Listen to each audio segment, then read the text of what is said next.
Good morning, everyone. Here we are. Wow, it's really dark, huh? Let me see something here. I don't know what I can do. All of a sudden it got really dark here. Why, I don't know. Hopefully the screen is not dark for you. It's dark for me though, which is probably just my phone. Anyway, we are at the park here, Suan Book, and beautiful park. They've been changing it, upgrading it, making it better, and fortunately,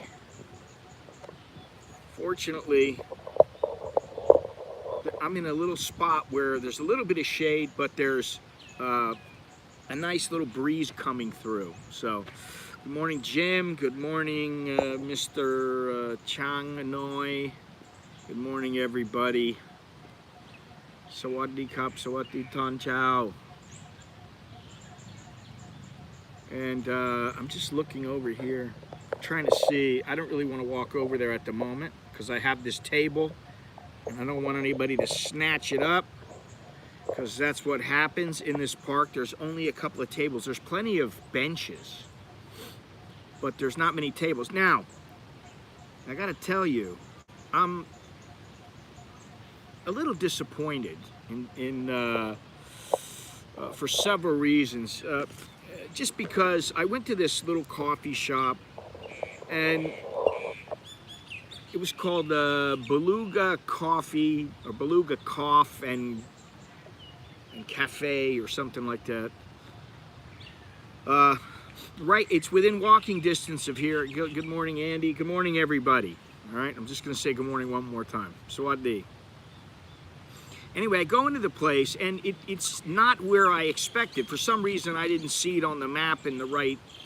I thought it was farther away. I thought it was on Nawamin Road, and actually it might be on Nawamin Road, but not where I thought it was. And I didn't really want to go anywhere around Sukhumvit or down like by Victory Monument or anywhere really far away, because it's a Friday. Friday and Mondays are bad days to go out. People don't remember that, but I do, because, you know, that's what I do. I think about these things. And if you go out on a Friday, if I go out on a Friday, I got to get back to the gym. Hey, Carlos, good morning. Good morning, Mr. Carlos. You know, I've been going to the gym, like I said, and so I'm going to go to the gym today. It's something I want to do, and I want to be back there at a reasonable time. I don't want to be back there in the late afternoon because there's too many people. I go when there's not many people, just like I travel in traffic when there's not many people. I set it up that way. And I think if you have the opportunity to do that, you should remember, don't go during rush hour. Don't take a boat at 8 o'clock in the morning, because the boat's going to be jam-packed. I mean, unless you have to. It's going to be jam-packed. You're going to be like a little sardine. And as hot as it is right now, and it is hot, believe me, I'm so lucky to be sitting where I am because of the breeze. You will be sweating in a matter of minutes when you're on the boat. Even the Thais sweat on the boat when it's this hot and they're crammed in, and you know, who knows how many people are supposed to be on the boat and how many people really are, but that's another subject altogether. You know, I thought about, I'm gonna go down here, go down there. So I went to this place. I just looked up some places, and I thought, okay, I'll go anywhere like on Ramkhamhaeng, Nawamin Road. And I found this place called Beluga Cafe. And it got good ratings. Looked, you know, it looked a little small, but I thought, all right, whatever. I go into the place. Now, I'm not disappointed with the place. I mean, it's a little small, like I said, and it is a very local place. Again, this is not a place, it's not a Sarni's, it's not even like a Now Cafe, it's not a, what was that place I went to the other day? Davin Coffee, the really nice coffee shop. It's not a place where maybe you want to spend a couple hours out and about and then go shopping in the area or something. That's the kind of place you go to. This is not. This is a local coffee shop for somebody like me, for some of the Thais. And it was a nice little quaint shop. And they had 8 cats in the place, and they're all the little snub-nosed cats. Now, I did shoot video and everything. I had my coffee. But, and here is the problem.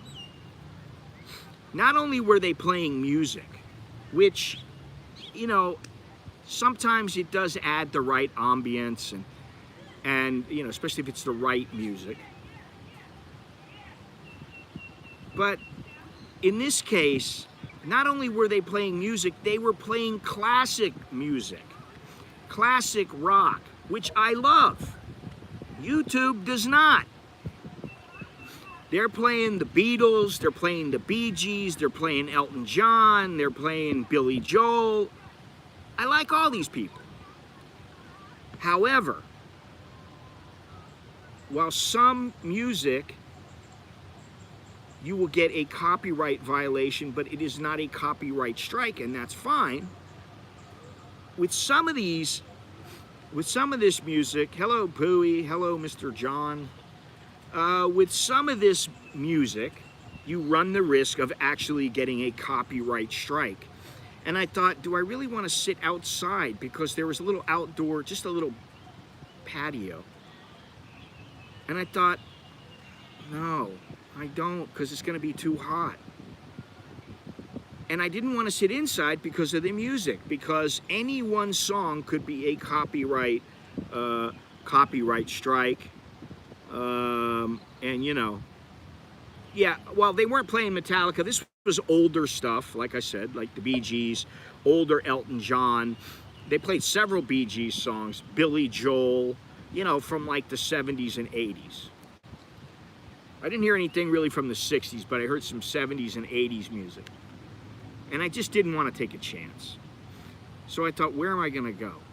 And you know, I was going to bring the gimbal and use the gimbal because I had planned to go somewhere else, but they don't open until 10 o'clock.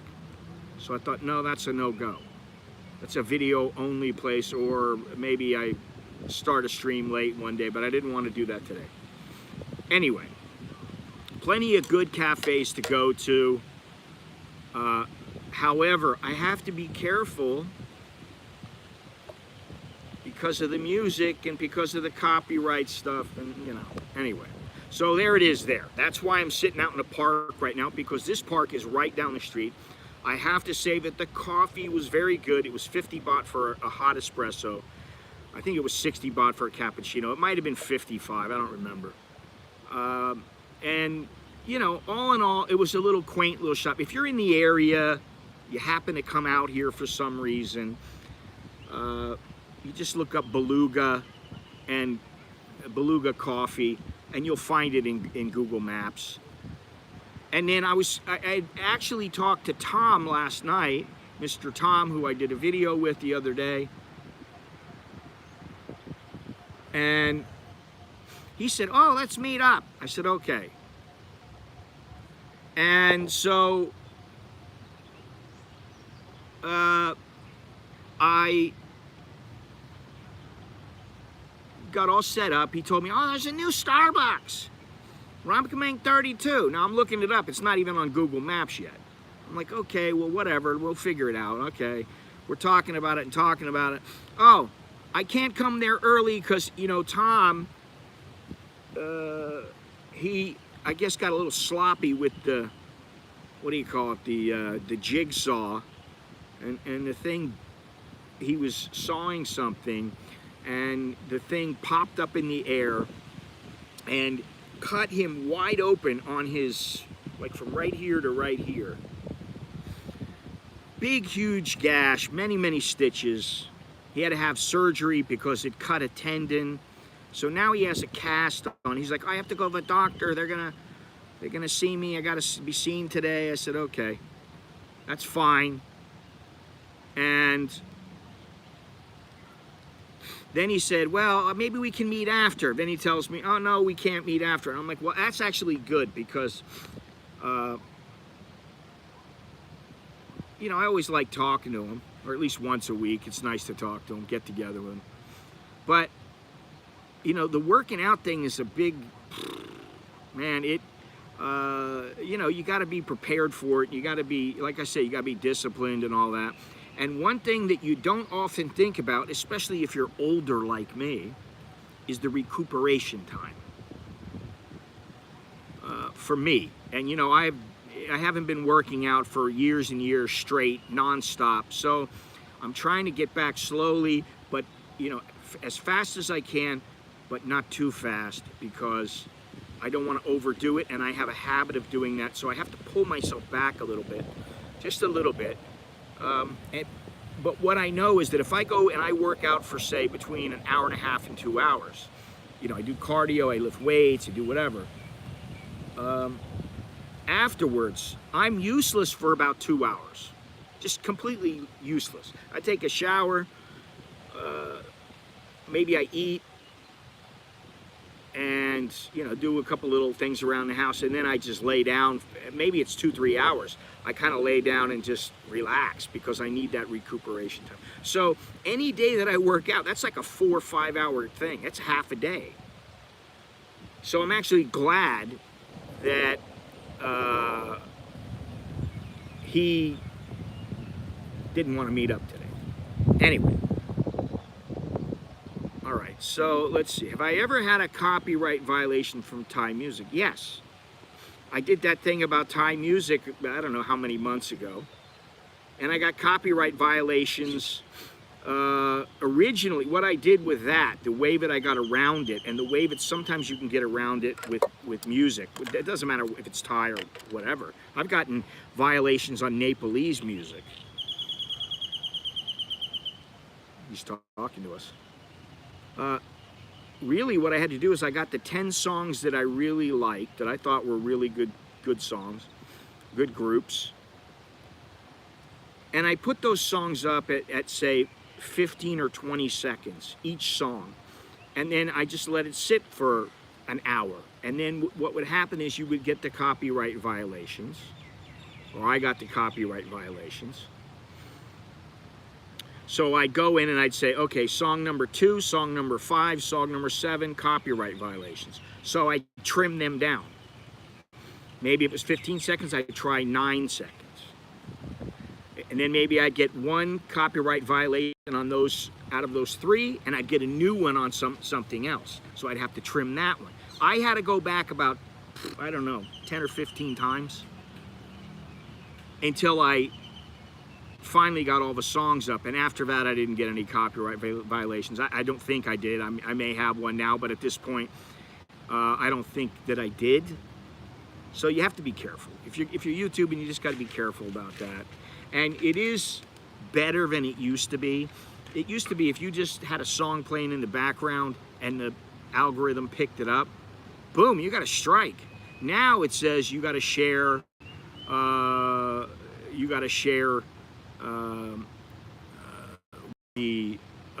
with the creator of the music. That stream yesterday was remonetized. They reviewed it and remonetized it, but that had nothing to do with the music. That was because of whatever I said. The one before that was demonetized, and then they remonetized it, and then what they did was they said, you have music playing in this, which is a problem with cafes. And since I've been going to cafes at least a couple times a week and streaming from them, it's something to consider when you go in, and it is a bit of a problem. But what I will say is this. What it seems to me that the larger cafes, they tend to have music. They don't play music like in this. They're not playing classic music. They're not playing Britney Spears, which will pretty much automatically get you a violation, if not a strike. Or somebody like Taylor Swift. They're not playing that stuff.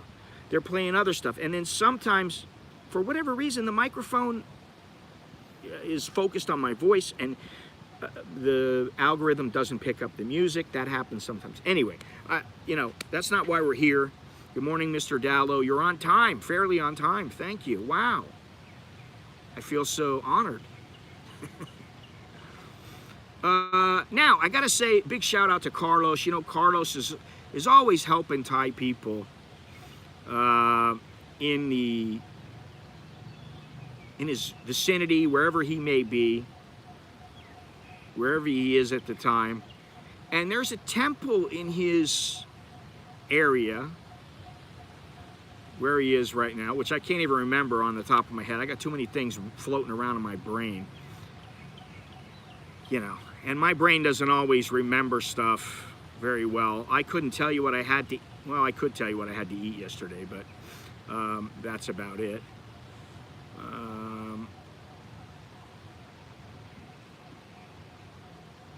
Gennaro looking for boobies. There's not going to be any boobies here other than it's these.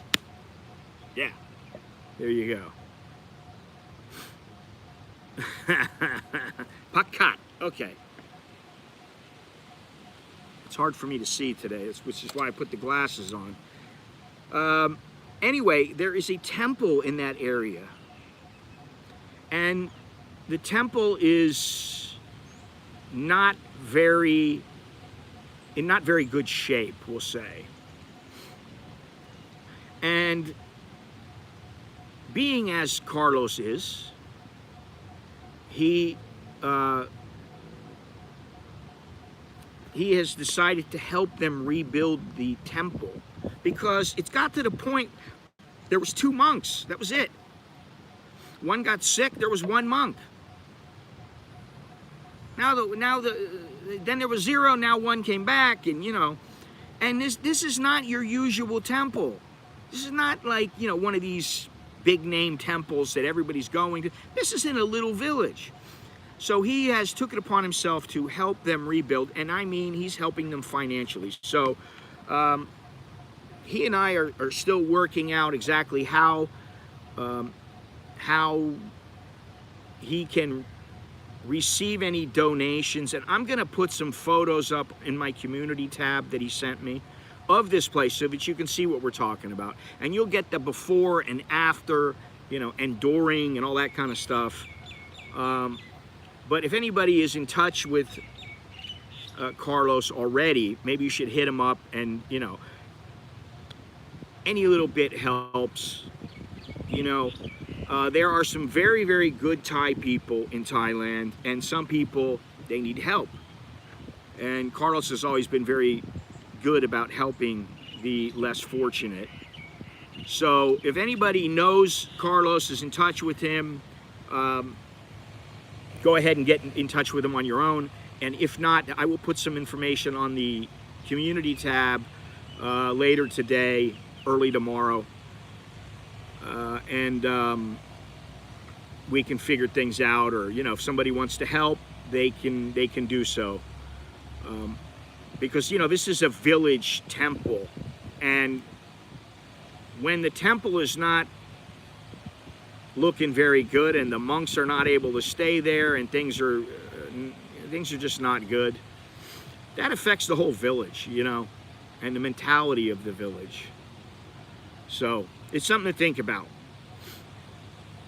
Now, Andy, you can't put up just any old song because it's less than 15 seconds, because it's less than 7 seconds or whatever. You're not allowed to do that. Technically, you're not supposed to put up anything, which is why I try to be careful. But you know, it's not always possible, and this is part of the problem. If it's unintentional, I mean, you know, I can understand if I use it as my theme song. I put up a video from Bangkok a while ago. No worries, Carlos. I put up a video from Bangkok a while back, and I just thought, you know what? I don't even remember the song, but it was by Led Zeppelin. And I put it up, and I just didn't monetize my my video. I just figured, you know, most of the time I don't make a whole lot from each video. I mean, you know, a whole lot being, you know, I might make $1, I might make $3 to $5. In rare cases, I'll make $50. In the past, I used to make a lot more from them. Shared what? Oh, well, I'm glad to hear that it's a nice change of pace. you know, it is nice to be out in the open. And, you know, I got to go, like I said, I'm going to go work out after this. And what can I say? The recuperation time when you get older is longer. I'm still recuperating from the last workout. Now today we're going to talk a little bit about why people come to Thailand as a tourist, why people keep coming back here, why people want to live here, and why people stay here. And you know, in the past I used to think, oh, it was all for the women. Guys come here for the women, that's it. But I don't believe that to be true anymore. Maybe 30 years ago, because they were such an anomaly that it didn't matter where you went. You didn't have to be in a go-go bar or a beer bar. The women, there were always some women who were interested, and there still are, but there was far more in the past. But before I go on, let me get into the whole, you know, the spiel at the beginning, the intro spiel. It is quite hot here today. It is currently 90 degrees, high of 102, low of 83. Currently, the feel-like temperature is 98 degrees, 64% humidity. Now the rain forecast is back to Sunday. Yesterday, it was originally, it's supposed to get rainy around Sunday all through next week. Then it changed to Tuesday. Now it's changed back to Sunday. So I don't know what the deal is. The air quality is a quite atrocious 163. And that is the reason why I just would like to be Scott, an American, in wherever. Anywhere near beach. And I still want to do my research. I want to see how it is once I come back from our trip. And then I'll see, and I'll make a decision on, you know, I don't care if it's a little 10 by 10 room that's near the beach. That's fine with me, you know.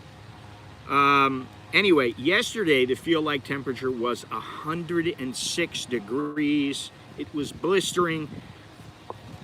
Some people say heat is better than cold, but when it's that hot, it's just not pleasant. And we have been cranking up the air, and like I said, our air bill, the bill for our electricity, was 7,800 baht, which is what?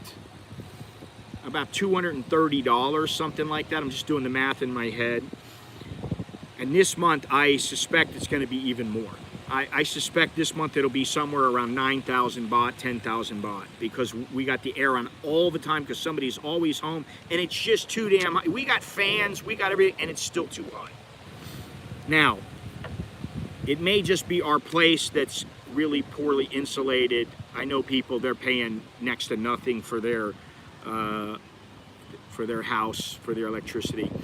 There's a guy that we know out in, he's in Bang Na, Thai guy, who owns a place. He pays about 2,000 baht a month, so that gives you an idea. But he, you know, he's not home during the day. There's nobody at his place, so that's something to think about. The Thai baht, 34.31 to the dollar, which is down a little from yesterday, about 0.15.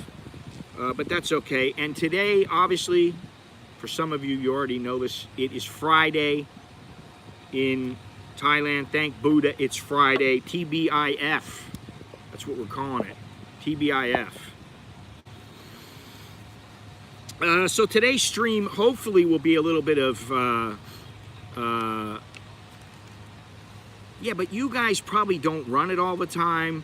You don't have 2 refrigerators, like 8 computers. I don't know how many computers we have. We have 1, 2. My wife has 2, plus her phone. My kids each have 1, plus their phones. I have a computer, plus my phone. Plus the kids are always leaving the lights on accidentally. You know, and then we got the TV. So between us all, we run up the bill, and I always have to tell the kids to turn the electricity off, which my mother and father used to do to me. Are they doing their little? No, the aerobics is behind me. Gas and electric, 592. Well, but you're not in Thailand, so.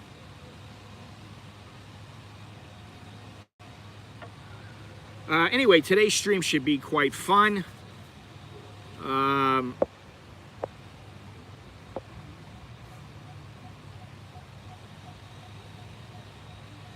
you can find it in other parts of the world, John. That's the thing. You can find those prices in other parts of the world. But you're going to have to look. And you got to look here. I mean, listen, guys go on Sukhumvit and they're like, oh, I got to pay 25, 30,000 for my place. No, you don't have to. There are nice places out there, but you got to look and you got to know where to look. And I know some little tricks, like walking around in neighborhoods, talking to the Thai people in the vicinity. Don't go through a place online. You can look online, but don't go through a place online because the prices are almost always going to be higher. And when you go in, maybe you send a Thai in before yourself, so you know what the price is for them. I know if I needed to find a place, because I've done it. I can find good places that are a couple $100 at most. And that's why we stay in our house and we haven't moved, because we're very comfortable. We're comfortable. We've been there a long time. We know the area. We just the comfort. There's some things we don't like about the place now. Well, you get a fan room and watch how you are. Watch what happens. And my wife is always like, I just want to go out somewhere. I'll just sit there all day because I don't want to pay the electric. And yeah, but somebody's going to stay home. One of the kids is going to be like, oh, I want to sleep. And then they're going to, oh, it's so hot. I'm going to go downstairs and sit right in front of the air conditioner, So, oh, what is that? Oh, it's a squirrel. Okay. It's one of those rabid squirrels. They're all over the place here. But this one's little. I thought it was a rat. Maybe it is a rat. No, it's a squirrel. Same thing. Rat, squirrel. They're all the same. Monkey. The Thais turn their air on. And they try, like my buddy who's in Cambodia now, what he used to do, he was on the 27th floor. And he tries to open up the door. He used to leave the door open. What he would do is turn the fan on the air on at night. And then in the morning, he would turn the fans on. But in weather like this, it's just too hot. Yeah, I'm not going looking for monitor lizards. I'm not going walking around here right now. I got to save my energy.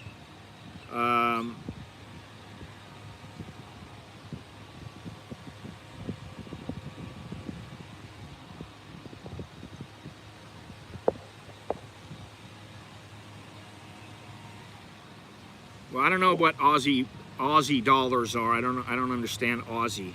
I only understand Thai and U.S. But I mean, it depends on where you are too. I don't know what electrical service. The electric company with the what is it? The Metropolitan Electric Company. What the hell's the name of it? They just raised their prices, and that's one of the reasons. They've been raising their prices. In the last year, they've raised their price like twice. So it's no longer as cheap as it used to be, and that's a problem here. Yeah, it's a lot more reasonable than what we're. No, it's not the PEA. It's the MEA. Maybe you typed that accidentally, but it's MEA, Metropolitan Electric Authority. I think that's what it is. Anyway, it's always hot here. It doesn't matter, really. Seldom is it ever so cool where you go, oh man, this is the best weather ever.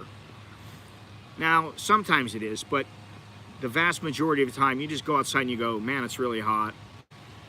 But this is the very hot time at the moment. Yeah, we use the MEA. There is no PEA here. So anyway, the question of the day is, why did you come to Thailand? Why did you choose Thailand? What made you come here for the first time?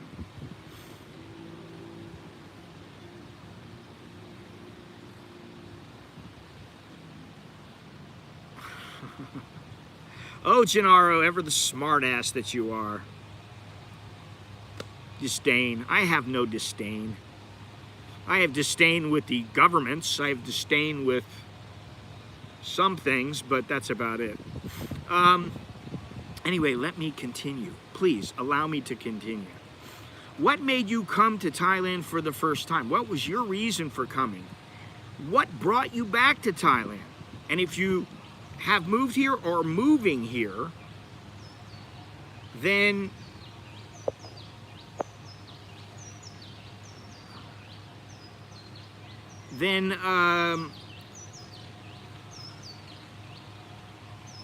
why are you moving here? And why, if you are here, are you staying here? Did you continue to stay here? Somebody like me, why have I stayed here all these years?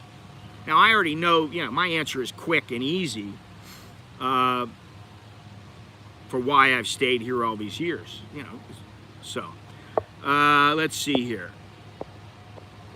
Let me look at something here. I can't keep up with all these comments, and the comments, they're hard to read today because of the glare and everything where I'm sitting. I don't have the best light. Actually, that's maybe a little bit better.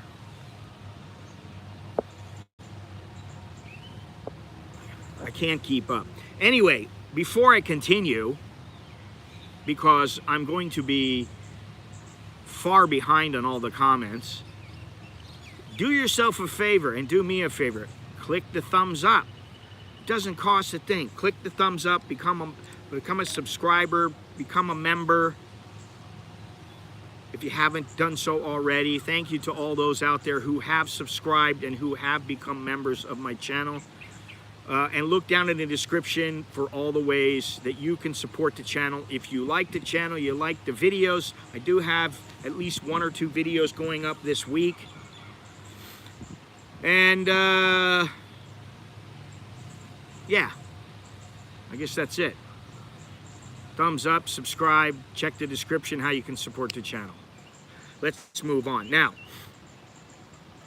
so I'll get into me. Why did I come to Thailand? What made me think of Thailand? Because I'll tell you the truth. I used to think about Denmark. I don't know, maybe it was Hans Christian Andersen. The stories. I read them and I thought, oh, Denmark is probably such a wonderful place. And I almost went there. However, at the last minute, I didn't get to go. I probably would be married to a Danish girl now, and I don't know if I'd still be married to her, or if I'd be happy. Chuck, you need to come into the stream. You need to come into the stream and talk to me, please. Stop messaging me all the time with these stupid Facebook things. He thinks these Facebook things are so funny, and I don't get it. I'm like, okay, so what's so funny about this? He's giggling like a little kid. Chucky, if you're watching, come into the stream. Yeah, I'm thinking about Denmark, blondes, the accent. I'm thinking about cute little blondes, Oh, Scotty, I want to make you so happy, my darling. It's a bad accent, but So when I was younger, 16 to about 19, 20 years old, that's all I could think about. Then for some reason, it morphed over to the Netherlands. wanted to go to the Netherlands. And then when I went to the Netherlands, like, oh my God, I love this place. But I couldn't figure out how to make it. I just didn't know. At the time, there was no computers when I was going all the time. I used to go every year to the Netherlands for about a month. Over Thanksgiving, because they don't practice Thanksgiving. I didn't think about that at the time. My mind wasn't that developed. So then, I kind of went, maybe one day I'll get to go and live in Holland, but whatever. Now I'm kind of glad I didn't go live there. There's quite a bit of red tape. It is a little bit pricey. I think I think at this juncture I probably wouldn't want to live there. So really what happened for me, the reason that I came to Thailand, was when I went to Holland, when I went to the Netherlands, I went there to train in Muay Thai.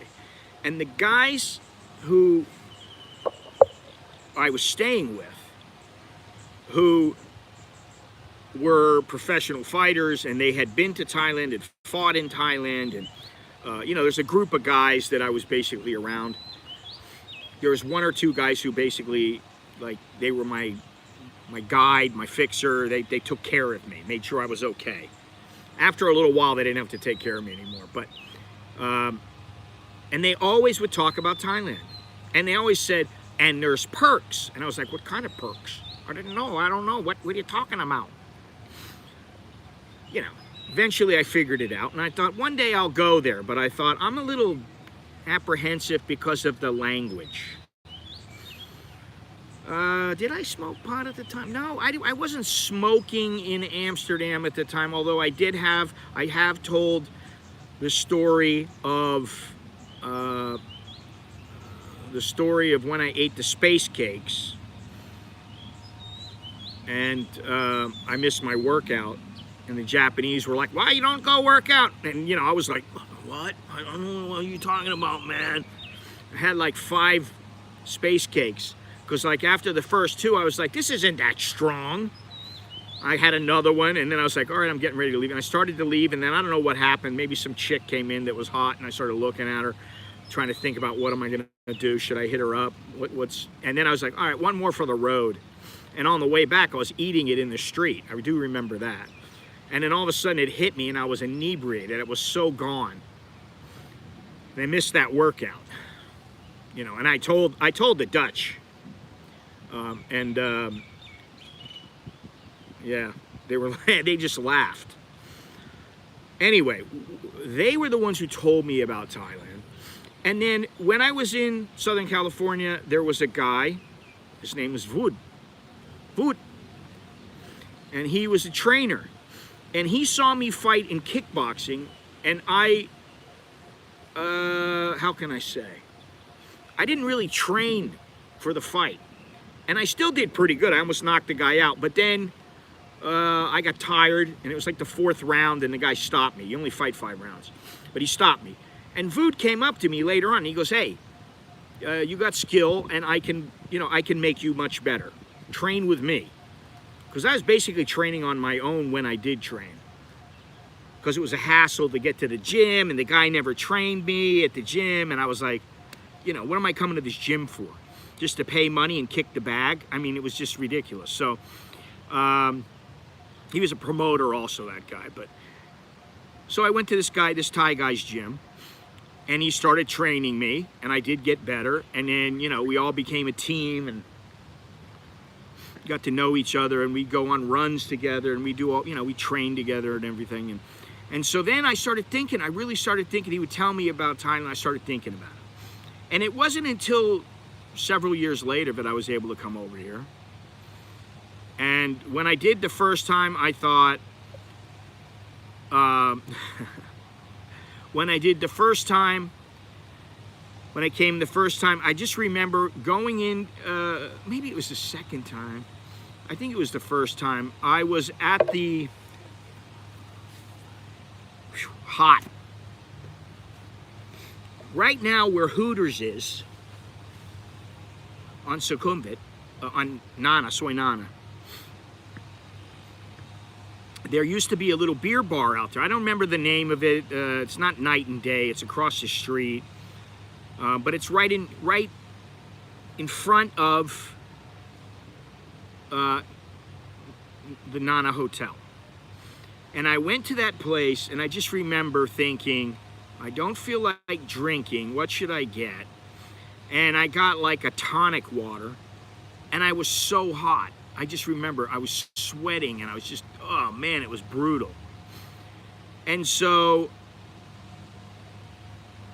there was a girl who came up. She popped the payin, the cold towel. She popped the thing. They got them everywhere. In every mini market and things like that, they have them. And she gave me a massage, and she wiped my forehead and put the towel on my neck, and this became the norm. And oh yeah, that's right, Italy beckons you. Italy beckons. And I just remember thinking, man, this place is great. Here I am, chilling out, not a care in the world. I had dough in my pocket because I was, just traveling. I was a tourist. I had plenty of dough. And I got some chick who I was like, man, she's cute. And she's rubbing my neck and wiping my face down with the cold towel. And every time I went to a place, they did that. And believe me, the service then is better than what they give now. I can tell you that right now. And things progressed, and the next thing I knew, I went, man, I really like this place. And I'll never forget what made me decide to move here. And that was that, first of all, the cost was quite low at the time, especially back then. The cost of living was very low. And I was going down a river, I don't remember if it was from I think it was in Chiang Rai. I was going to a river. Maybe it's the Ma Ping. I can't remember, but I took some tour. I'm going down the river, or up the river actually. I'm going up the river, and we stop in this little village. We get a little food, and I'm thinking, wow, this cost me like $2. And I got a whole bag full of stuff. And then we got back in the boat, and I'm traveling down the boat, and I said, how much would it cost to live in a place like that? I started talking to people, some Thais. And they're like, oh, if you have like 15 or 20,000 baht, that's enough. I was like, what? Really? I was like, that's not much. And then I started going, wow, I could live like this? I couldn't believe it. I was like, I can live like this. And, I don't care. I'll live in a hut. At the time, I wasn't thinking at the beach and, I just thought, I can get by here for next to nothing. And then when I did have some money, I decided, okay, I'm just going to come over here for a year. And then basically, I stayed because I really liked it. And then eventually, I met my wife. And, I'm thinking, hey, this girl's like nobody else before. Thai girls in them, if you just look at them as women,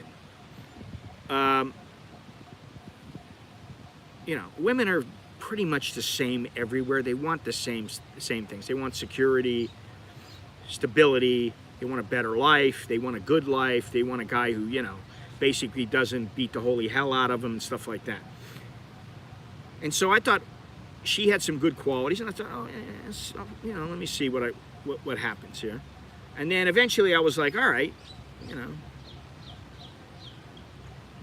we made it official. And we had our kids, and then it was kind of like, all right, do I really want to go back to the States? And I started thinking about the cost of living. And I thought, man, it's going to cost me an arm and a leg. And so, since then, we've been working hard to do our thing. And now, 30 years later, for me, we may end up going back there in a couple of years, and who knows, we may go there and stay there just for my wife to get her green card and get citizenship. I don't know. I'm not sure yet. We'll get to that bridge in the next couple of months. So that's pretty much why I came here. I stayed here. I came as a tourist. 5 baht, 10 baht. I didn't drink as much coffee back then as I do now, but it was cheap.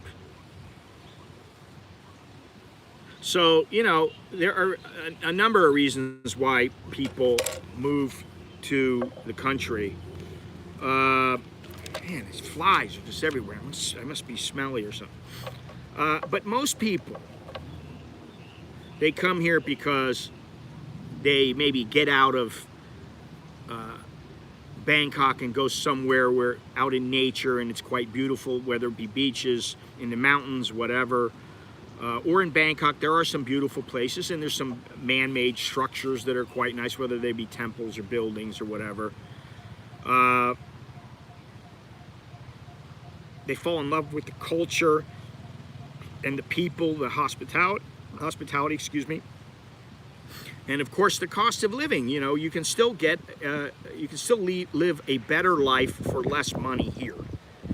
The beauty of Thailand is there is quite a bit of modern technology, quite a bit of even more modern than in the US, for instance. But there's a lot of modern gadgets here. You can live a fairly modern, upscale life here if you want, and you may pay a bit more money. Well, you will pay a bit more money.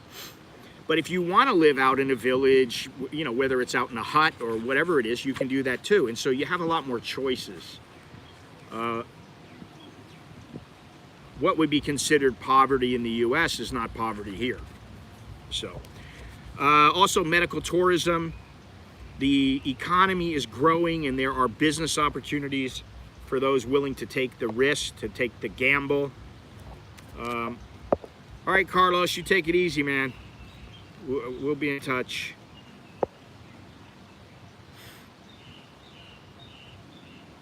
Well, that's the big thing too, is, you know, I want her to have that Social Security as well.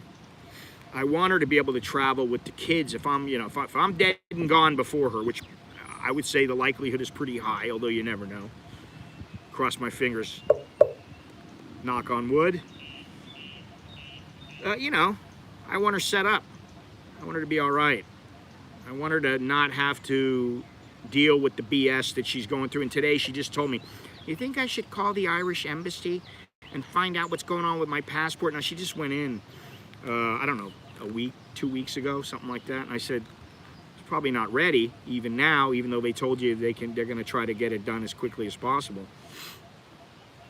I said, check online. If you can't figure it out online, then call them up. Whatever, you know.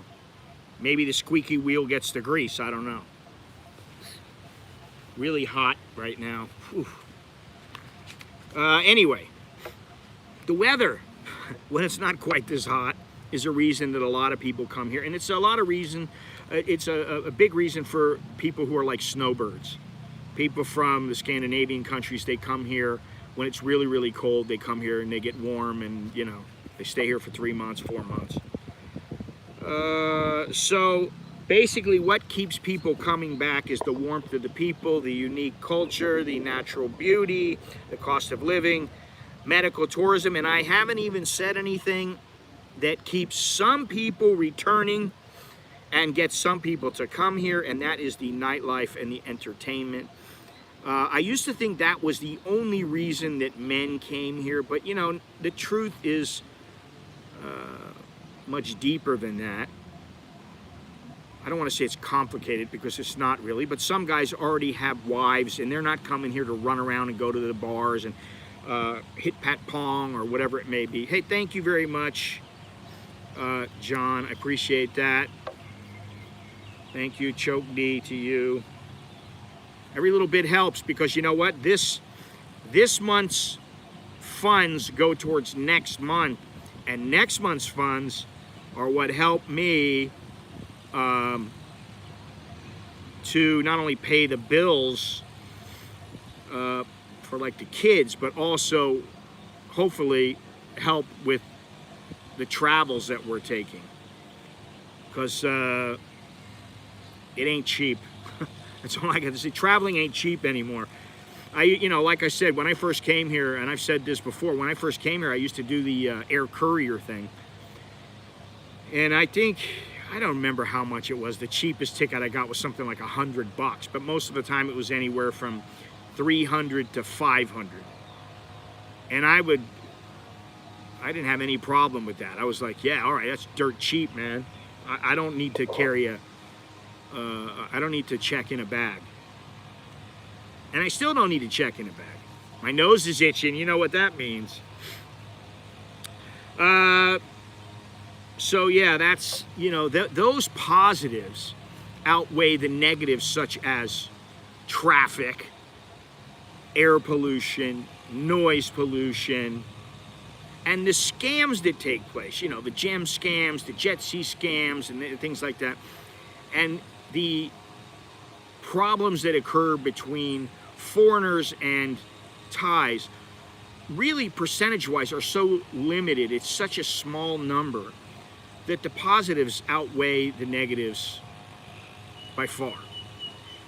Now, we were talking about how dangerous Thailand is, or has it become more dangerous now than in the past? And in the end, the statistics show it is not more dangerous now than in the past. However, one thing that is a danger in Pattaya, and it always happens, you hear about it all the time, and that is the guys who join the High Flyer Club. And the other day, 2 guys in the same condo, I don't know if they knew each other, but who knows. One guy was a Belgian. He was 52 years old. The other guy was a French guy. He was 81. Both had medical problems. They had some diseases going on, and I guess they were in poor health, which I would say that probably contributes to it. The 52-year-old Belgian jumped at around where he was found. He jumped from the 2nd floor, and he didn't die. And he got up. The security guards saw him and chased him, but he got away. He went back up to the 2nd floor. He jumped again, and this time he died. So he was pretty intent on doing what he felt was necessary, unfortunately. The 81-year-old Frenchman, he decided to take flight from the 8th floor. Now, you don't stand much of a chance from the 8th floor. I cannot tell you how lucky I feel surviving from the 4th floor, and I've already shown where I fell from before.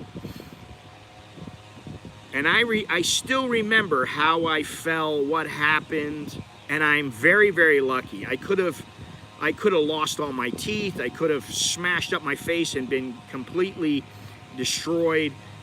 And what I remember is I remember how my body hit the pavement, the concrete, what it was, and popping up in the air. And I remember how purple, black, blue, purple, yellow, green my back was. My entire back was covered. It was just discolored because of the fall. And my lung was punctured by one of my broken ribs, and it was horrible. So I cannot imagine that as being a good way to go. Not at all. Once you do it, you're pretty much, hey, it's over. It was in Pattaya, and it wasn't yesterday, I don't believe. Maybe it was the day before. And Pattaya has the most crime, but even in Pattaya, with the number of people there and the number of people coming and going, the crime rate is not very high. But this propensity for foreigners to decide to use a condo for, not only is it unnecessary and unfortunate that they feel that such despair that they have to do this, but it's also selfish. Because what about the people who have to clean it up? What about the people who have to see it? You know, so all the way around, it's a losing situation. Anyway, I don't mean to digress from my original topic, but well, I didn't jump. I fell. There's a big difference. There was a fire in it was an apartment complex / hotel. We had a room. The upper rooms were apartments. The lower rooms were hotel rooms. And there was a fire, and I couldn't get down, and the smoke was so thick I couldn't go anywhere. And I had Alex, my wife was pregnant at the time. I had Alex, and he was like a year old. And I was just thinking, I'm gonna get out of here and save them. You know, we can't stay here. This is not good. And people were crying, and you never want to go through that. And I can only imagine my wife. I can't even remember what happened, but I do remember trying to call my parents and have her call my parents. I couldn't remember my phone number back home, which, I remember it very easily most of the time. And she had to go through she's got a book, an address book and stuff. She had to whip that out and try to find it. Yeah, that's the thing with Seinfeld. He fell at a hospital on top of, and somebody fell at the hospital and fell on his car, and he wanted reparations. He wanted to be compensated, and the lady told him to take a hike, which I think actually, if he had insurance, I would think the insurance would cover it. Anyway. So I'm curious though, Gennaro, what is it that brought you to Thailand? Was it one of your Thai girlfriends from the past, or what's the deal? Now let me try to get back to some of these questions, because I know I haven't really been answering many because it's difficult to read. What was this, Anthony? I'm all the way back to Anthony Bourdain now. And it is brutally hot right now. Everybody's saying hello. The Daily Mallon. Good that Michael is doing his push-ups.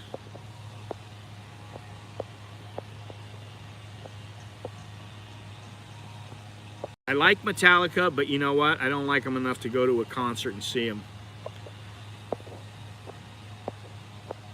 Let's see here. Yeah, Dowlow, if you're still listening, what brought you to Thailand? Your wife or what?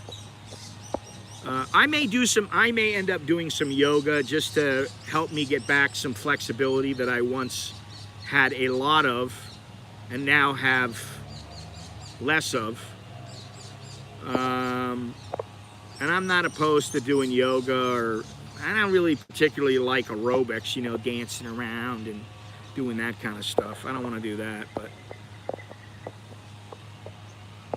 yeah, I monitor lizards. I can't stand those things.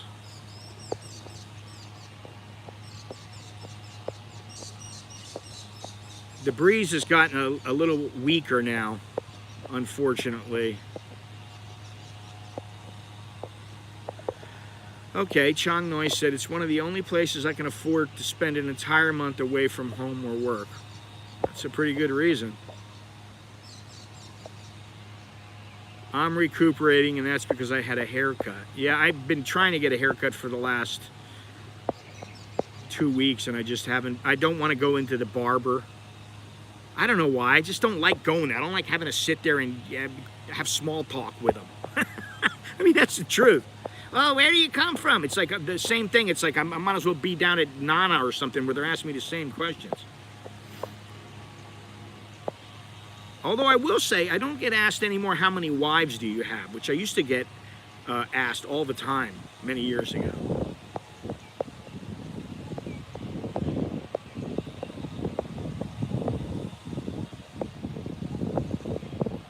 Let's see here.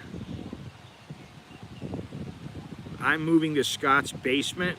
No, you're not. Nobody's moving in my basement. Especially because I don't have one, but nobody's moving in with me.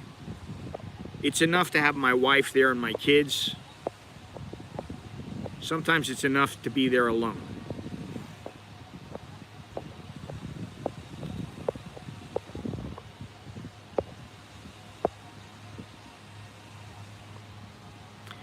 My brother lived here and was married, came to visit, got a job, got a girlfriend, and the rest is history. Well, that happens quite a bit. Carlos wants peace, prior to arrival, women, food, weather, temples. Yeah, I've never been into the temples. I mean, I appreciate them, and I appreciate their beauty, but some of them are quite similar, and I just, you know, I'm not a real religious person.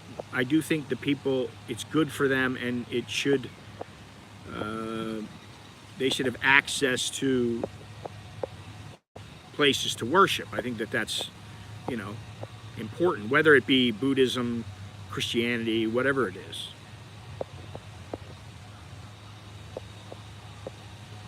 All right, let me get back here. So many messages. I'm so behind. Things progressed from the cold towel to, well, you know, I experienced some of the finer things in life. Scott, have you done any cardio today? A trek to Hooters would do. Yeah. Like, I want to go to Hooters for what? What am I going to go to Hooters for? The crappy food? And, you know, honestly, I got to say that if you guys really look, and I know nobody will listen to me, the vast majority of the girls, even if you look around in regular parts of Thailand, I'm talking about regular being non-red light districts, the girls they're nice. Some of them are cute, but that's it. You really want to be with them? Some of them don't have a, you know, I mean, like, I don't know. How can I say this nicely? Hey, it's great to have fun with a girl who looks great, right? She got the boobies that Gennaro likes. She's got the tight little booty, and, you know, she's got everything else is tight. That's great. But if she ain't got a brain in her head, it gets old trying to explain, you know, what 2 + 2 is. There is so much more to Thailand than nightlife. I agree. I always feel safe in our area. The only time I'm worried is being chased by soy dogs. I hate those soy dogs, really. And I know it's not really them, but you know what? It's either them or me when I'm alone with them, so it's me. And I'll do anything I have to. The way that Thailand does statistics leaves something to be desired. Well, that's the big thing, so I don't know what I believe when it comes to statistics gathered here.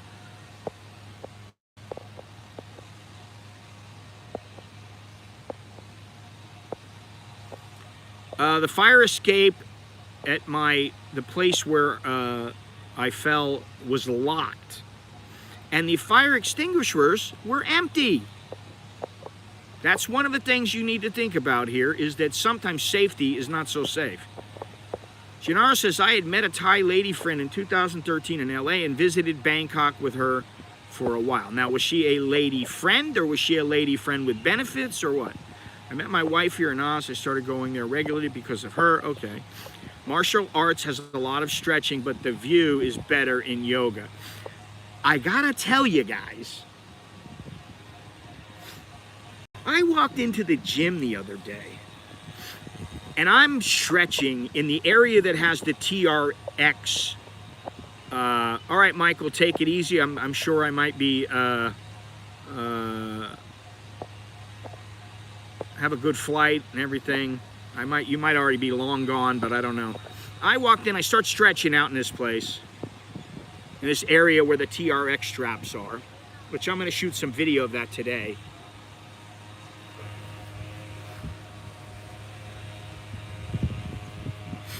She was a girlfriend, significant other, okay. And, hang on a second, oh, here we are. Okay, I go into the place, I start stretching out. I turn around, and there is this 20-something girl who obviously worked out. Muscularly, she was very tight, we'll say. It was impossible to not see. And the reason it was impossible, because I was looking straight ahead. And she was on the leg curl machine. And if you know the leg curl machine, you know that, you know, the booty is up in the air and she's doing leg curls. It was, you know, I'm looking, I'm there, and all of a sudden I look up, boom, it's in my face, and I'm like, holy shit. I thought, well, it's nice to see that the ladies are working out, you know. So there is an advantage, and the yoga, I can only imagine. I've never done yoga. I've done some aerobics before, but I've never been into that whole kind of thing. Maybe I should be. So, what are you gonna go to Hooters for? You're getting old. No, it has nothing to do with that. First of all, they play music in Hooters. Second of all, the vast majority of the girls are not very good looking, in my opinion. Now, they may have nice bodies. Okay, great. But what am I going to do? I'm not going to do anything. So why am I going to go there? And I'm sorry, I don't want to just go there and, you know, sorry, Gennaro, I don't want to go there and have this stream demonetized, which is going to earn nothing anyway. Maybe I'll make a few bucks, but like, okay, great. But it's not like a motivating fact. The money is definitely not going to motivate me to go there. Doesn't matter if I made 50 or 100 bucks. Oh, I'll pay you $200 to go there. You know, not really going to motivate me. And to go there, like, first of all, if any of them ever wanted me, they want me for one thing, and that's money, because I'm old now. I mean, in all likelihood. Second of all, I don't want them. I don't want them. And I'm going to tell you a rule, okay? If you want a Hooters girl, and I'm sure this is what Gennaro's talking about, she's for fun. That's all she's for. She's not for becoming your future wife. I could be wrong, but you know what? I have a rule that I tell my friends. Okay?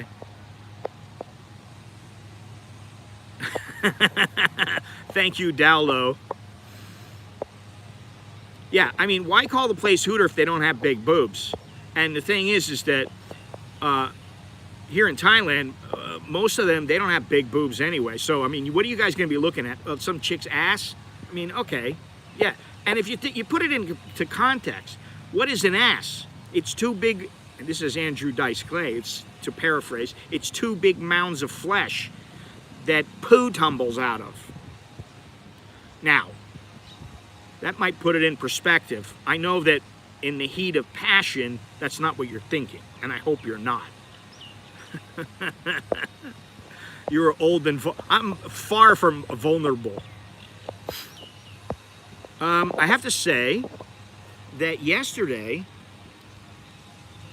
I had a little conversation with Miss Preo, from the artist formerly from Starbucks.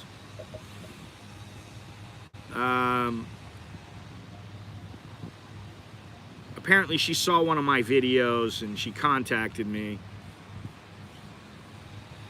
And we had a little conversation. And I think, honestly, I think she misses working at Starbucks, which is too bad. You know, I told her to keep her chin up. Enough said. It wasn't a long, drawn-out, 2-hour conversation or anything. It was only a couple of minutes, but, you know, she's doing all right, and good for her. No idea about the other one, Tian, and you know, I was going to go. I thought to myself first, I'm not gonna go to this place that I came this morning, that I don't want to go into because of the music.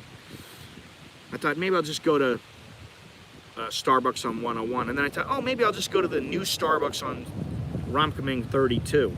And then I thought, why am I going to go to Starbucks? If I'm going to go to Starbucks, it's like, you know, I don't know. That's anybody can, oh, let's go to Starbucks. Well, there's a Starbucks to the right of me. Oh, there's a Starbucks to the left of me. There's Starbucks everywhere. But to find these little niche mom and pop places,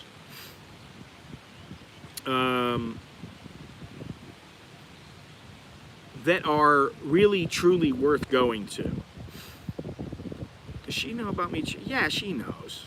She knows who she is. They've seen me. They've seen me with my mother, my kids, my sister. They know my kids. I'm not, you know, I don't get inappropriate. You know? Never. And, you know, some guys would, for sure. And quite frankly, I don't know. I like where I'm at.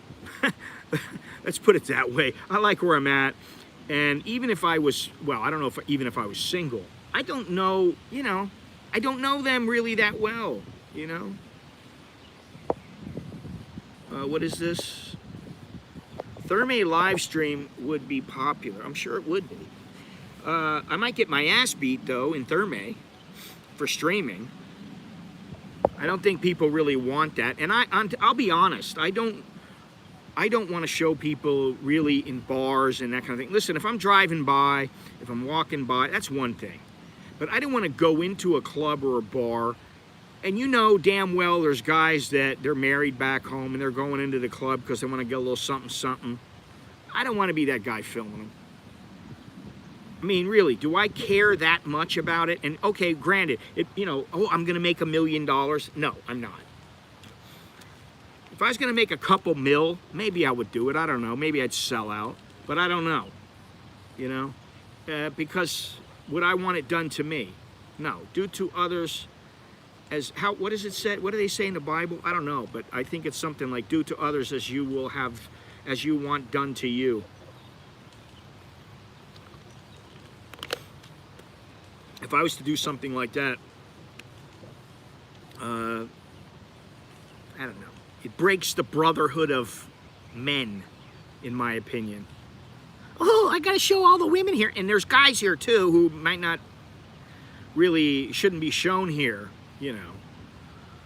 Well, I'm just clarifying things, Gennaro, as I must do. Guys, you got 43 people in the stream right now. I don't know how many today. Hopefully this daily Mallon thing, if I can come up with some decent ideas, will continue. Visit my website at americaninbangkok.com. You can get some merch there.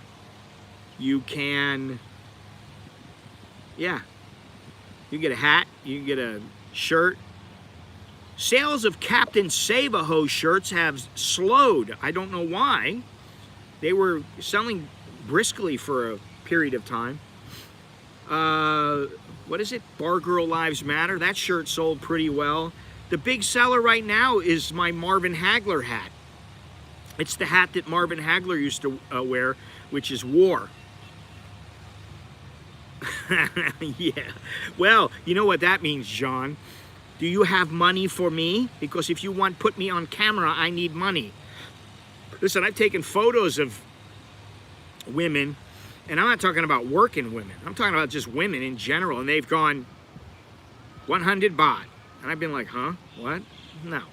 They're out, you know, they're out in a public area, and I'm like, I'm not giving you shit. Anyway, any more stories of what I really want to know is what keeps people here, because for some guys, they get hooked on the nightlife, and I think the longer you stay in the oh God, now that's pretty good actually. I've had my morning Mallon. That just kind of makes me want to throw up. I don't know where 2Q Asia is. Yesterday, he said he fell asleep yesterday. He fell asleep early, so maybe, you know, the old man thing is starting to catch up with him. I don't know.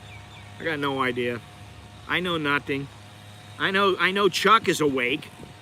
He always sends the messages at inopportune times, which, I mean, I understand that happens, but because of the time difference. But he never comes into the streams. Someone broke through our gate and ran through a construction site. Doesn't look like anything was stolen.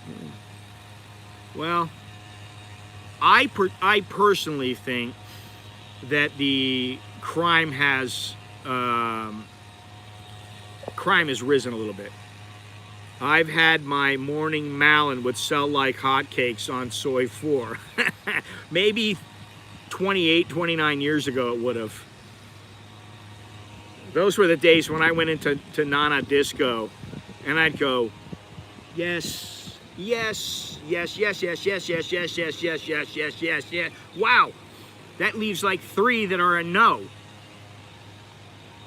But that was a long time ago. I've had my morning Mallon. Have you had your daily Mallon? How pretentious of me. Although I do like the idea, pretentious or otherwise. All right, listen, I gotta talk about something. I was laying there half asleep yesterday on the sofa. I don't know, it was around, well, my wife had gone out she was going to the gym. She had a workout schedule. Her and Alex went to the gym. She's got the trainer there. Her and Alex and the trainer work out together. We don't always have the same schedule, so we don't go work out together. And quite frankly, they can't do some of the things that I'm doing, or Alex might be able to, but I know my wife can't do some of the things. She probably can't do a lot of the exercises on the TRX because it does take a fair bit of strength. Maybe she could find some other exercises to do. I told her to tell the trainer to get her working on that thing because it's really good. But anyway, they go and do their thing, and I'm laying there on the sofa. And I hit new on Netflix. You know, I want to see the new stuff. And I just kind of hit a button. Real Housewives of Beverly Hills. Now, I've been to Beverly Hills a couple times. I got pulled over once in a Trans Am with a guy, and the cops asked us why we were in Beverly Hills. Which I kind of think is funny. What do they call that? You know, targeting or profiling. Anyway, I start watching this Real Housewives of Beverly Hills. And I tell you what, some of these chicks are so pretentious and over the top. I'm like, these guys that they're with, they're not that hot. These girls are not that hot. Now, granted, when they met them, they might have been, and I understand. You know, things go south, you get old. You don't stay the same as when you're like, you know, a hot little 22-year-old with nipples pointing to the sky. You know, the ass starts to sag a little bit, the titties start to drop, the girls start to get a little more haggard looking. But some of these women, I mean, some of the things that they complain about and expect. And I just go, this guy's, you know, he's paying big money. They got an allowance, a big allowance, or they're funneling money into this chick's business. The one that I really don't, there's 2 I don't like. If you guys, you know, it's okay if you admit it. If you watched it in passing or because your wife wanted to watch it. Because I admit it, I watched, you know, a couple episodes. And I know about them. They're all over. They're all in New Jersey and Atlanta. They got all these different shows. I can't keep up with all the shit, and I don't want to watch it because I got my own real life stuff going on. I got my own reality show. It lives inside my head. But the ones I don't like, I will tell you.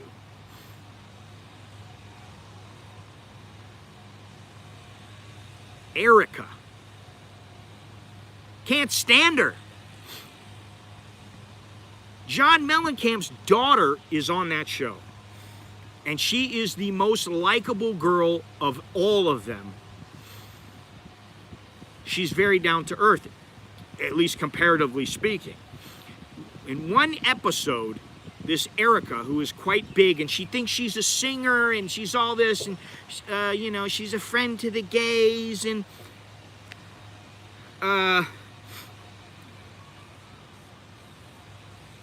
I guess this girl, you know, John Mellencamp's daughter said something to her. Oh, she said, you're pretending something. You're pretending. And she goes, don't say that to me. Don't say that to me. And the girl just kind of looks at her. Mellencamp's daughter just kind of looks at her. Don't you ever say that to me. And she just goes, okay, I apologize. And she did say later on, I'm not intimidated by her, but I just don't feel comfortable when she's acting that way. And this girl thought she was just the biggest badass. And I'm thinking to myself, honey, you do know that there are women out there that will laugh in your face and have you crying within 30 seconds, 10 seconds. Don't get vicious with somebody who's supposed to be your friend. Don't threaten them. That's not cool. So that's one thing. Not only that, she does all these songs, supposedly, and you can tell it's all the, what do you call it? The, what do you call it? You know, the voice thing where they, you know, they alter everything and they make it, the auto-tuning. Lots of auto-tuning.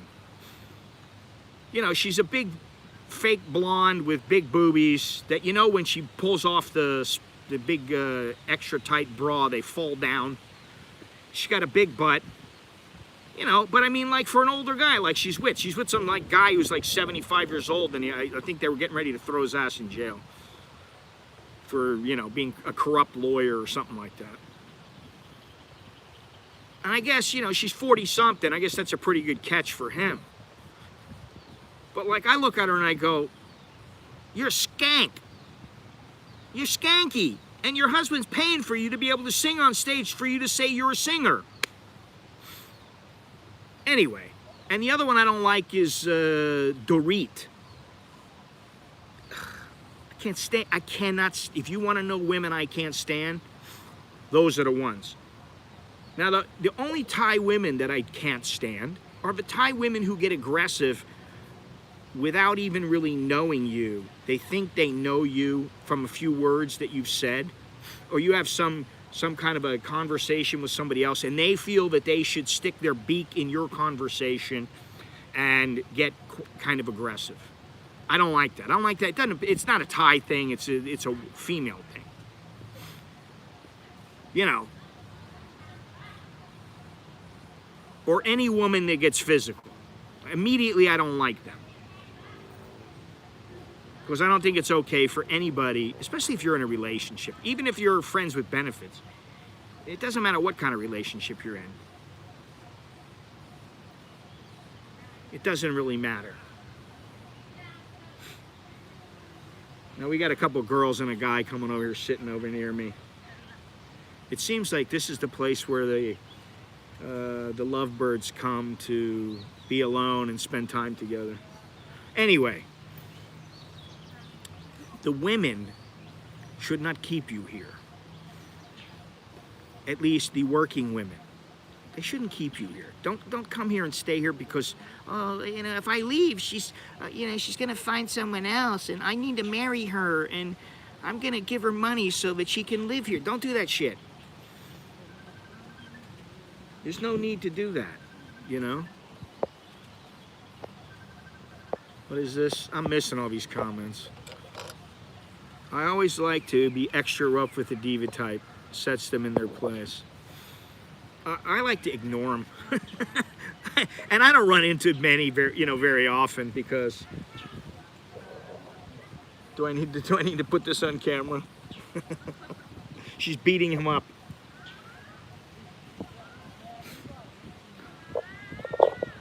I'm going to show you guys. I don't think they're going to get upset. It's a fight. It's a fight. Choke, choke, choke. Big fight, big fight.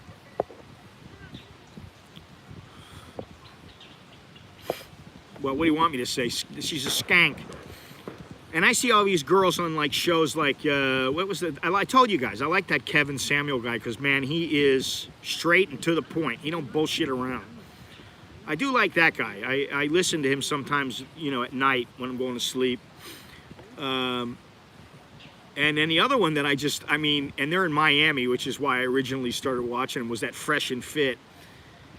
I don't particularly like their show, but, you know, I like the fact that they put women on their show that are supposed to be hot Instagram models, and they're gorgeous. And they're all a bunch of skanky hoes. They're all slathered in tattoos, fat. They think because they got fat titties that everybody loves them and they're going to pay big money for them, which I guess is the way of the world now. I don't know.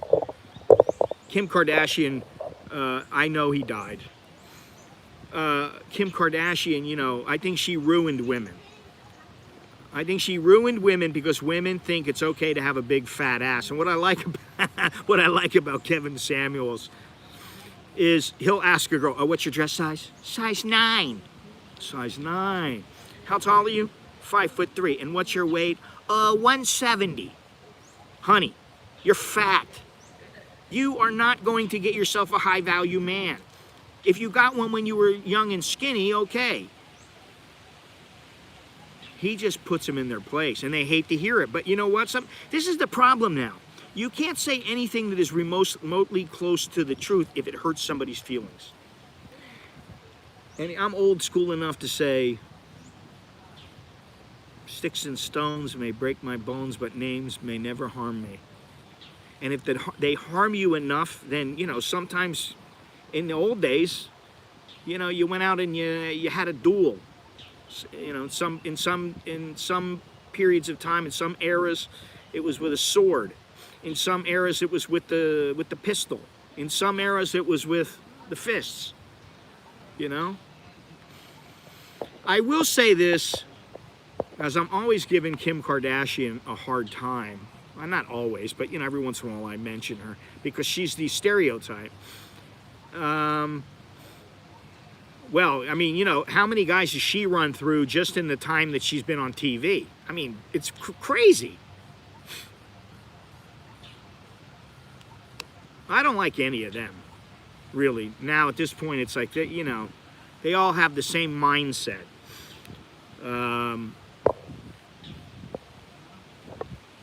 But I think that this has changed people. The social media has changed people. Not only women, but men too. But since when was it okay to have a big fat booty? I mean, some guys are into it. Okay, up to you. But with the Kardashians, what I will say about Kim Kardashian is this. I had a friend who was involved in music, very, you know, pretty intelligent guy, and a Spanish guy. Pretty good shape, you know. He was in his late 30s. He was at an event once with Kim Kardashian. He said, "Oh, I met her. I talked to her for a few minutes." I said, "Really?" I said, "You know, what was that like?" You know, was she whining about everything, or what was the deal? He said, "No, she was all right. She was cool." He said, "But I will say this.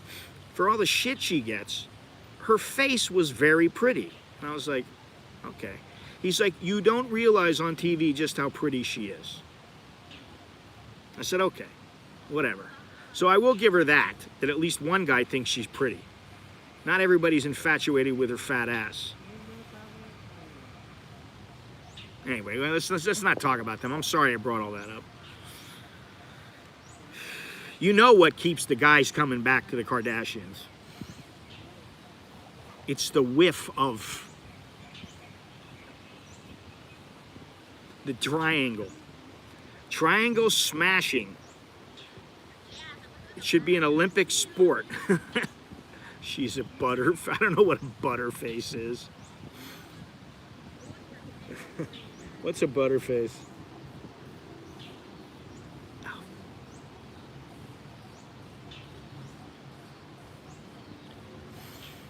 She's fat, but her face. Oh, yeah. Yeah, well, you know, there's not a lot not to like. To me, there's more. I mean, you know, when I was young, I probably would have fell for a chick like that when she was young as well. I mean, you know, you're young and dumb and full of stuff.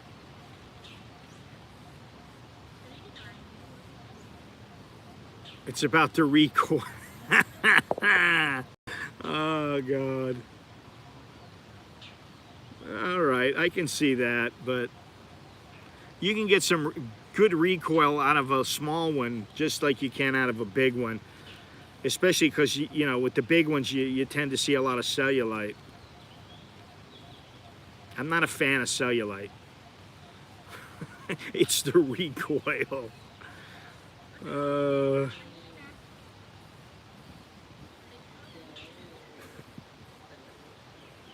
I don't know what that guy's doing over there. He's playing around with the triangle or something. The friend doesn't mind. She's like turning the head. I'm not gonna look. I don't know what the hell they're doing over there. This is a little lovebird nest. Yeah, I got two couples, and there's a couple and then another girl over here.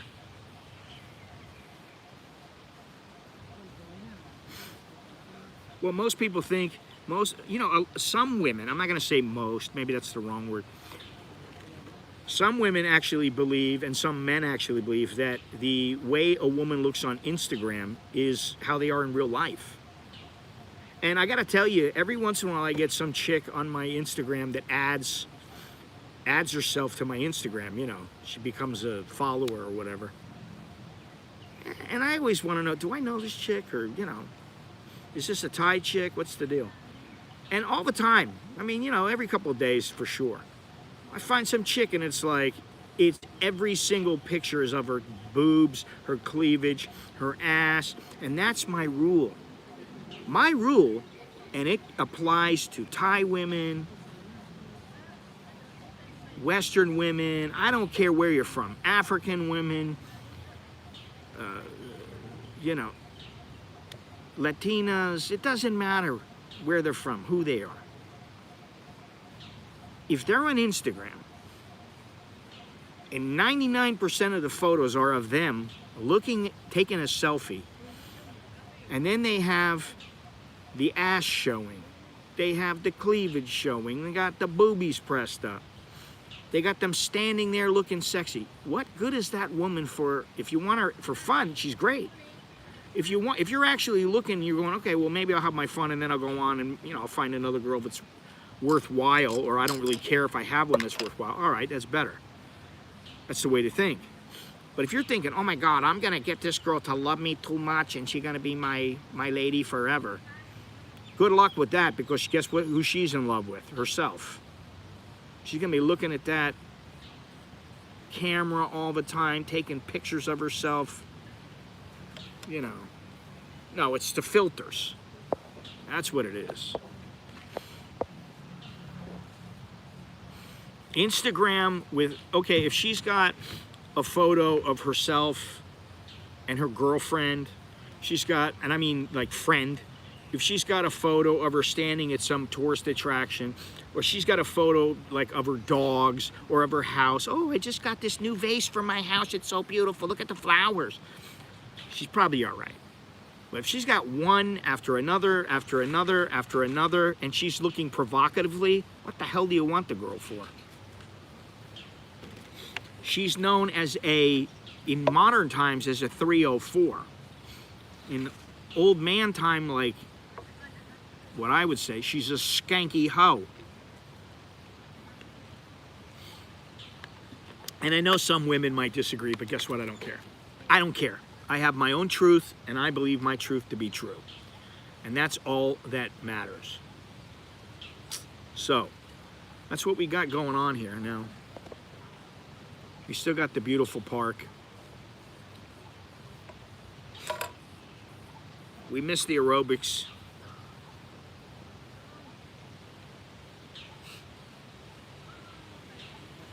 Any chick who threatens you with violence, boot her. Tell her to take a hike. Any kind of threat at all, boot her.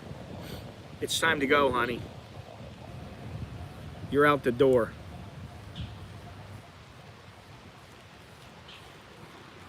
You know.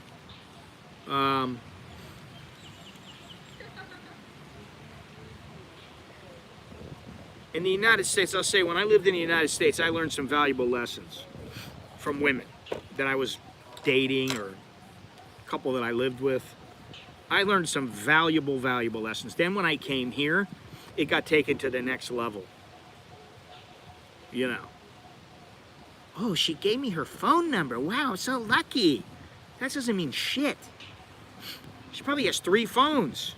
One for the boyfriend, one for her girlfriends, and one for, you know, the guys on the side. The side dude.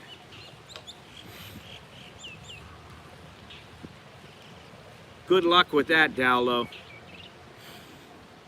Good luck with watching some chick. If you want to watch I don't know, maybe there's some Thai women. I know there's some Thai golfers out there, Thai female golfers, but maybe you might want to watch some Thai golfers, some females. Maybe you'll be more apt to watch them. I don't think so. I think you'll end up the same way. You're not watching what they're doing, you're watching them. And, you know, Jono has told me about some of the caddies that he sees, the women who are caddies, and, you know, the thing here is you can joke around, you can flirt a little bit, even as a single guy, but you need to kind of know when to push and when not to, you know? And I'm not saying be timid about it. I'm just saying sometimes you got to look at the signs, man, you know? Oh, do you have an Instagram? Yeah, sure. You have IG? You have Face? Yeah. You add them, and then you go, okay, let me take a look. You take a look, and they're there with some guy with their arm around some guy smiling with their head on his shoulder. Guess what? She's probably not single. She might even be married. Now, that doesn't mean that she's still off limits. But it does mean you kind of, if you're old-fashioned, you show some respect to those who might be married or who are married. I'm not the might be. You got to find that out for sure. Lampoon. Ugh.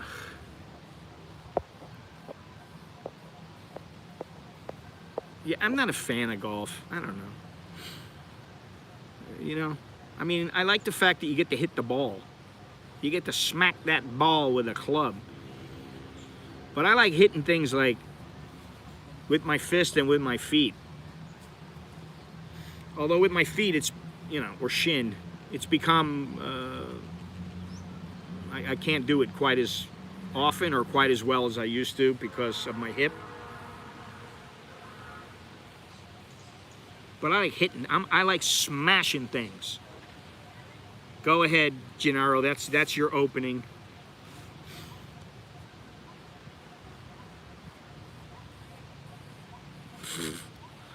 Patience is a virtue. Patience is a virtue.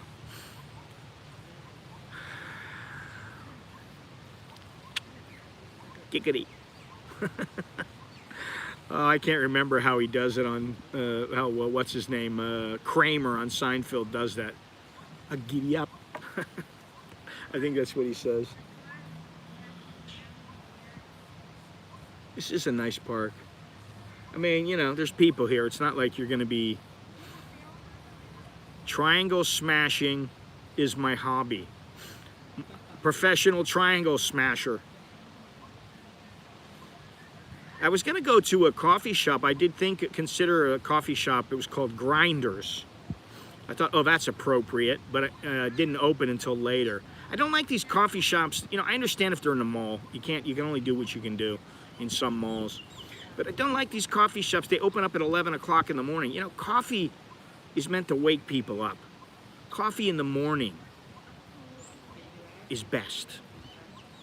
Now, some people drink coffee all through the day.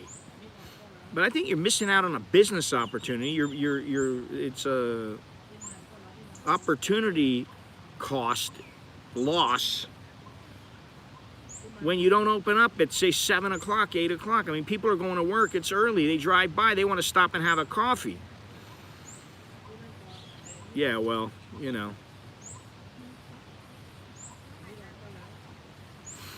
Like I said, if you have a daughter in Thailand, how about you name her Porn? Nowadays, people should know And I know some Thais, they're just like, oh, my grandmother's name was, you know, Seripon or whatever. But why nickname them that? It's just ripe for bullying. I'd like to know how many. Maybe here they don't do that. I don't know. You know. I heard that the Luke Krung would be bullied mercilessly here in Thailand, but my kids were never bullied. In fact, they got along with everybody, and they had, you know, some. They still have some of the friends that they had when they were first started school. So that's a good sign. Like I said, a lot of good things in Thailand. If you're a tourist, you may not care about them. I am sweating profusely.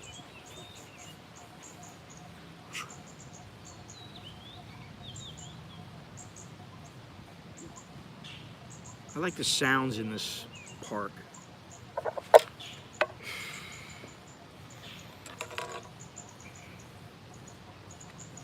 Anyway. You don't stay in Thailand only for some chick that you met at Soy Cowboy. Don't do that. That's not the brightest move.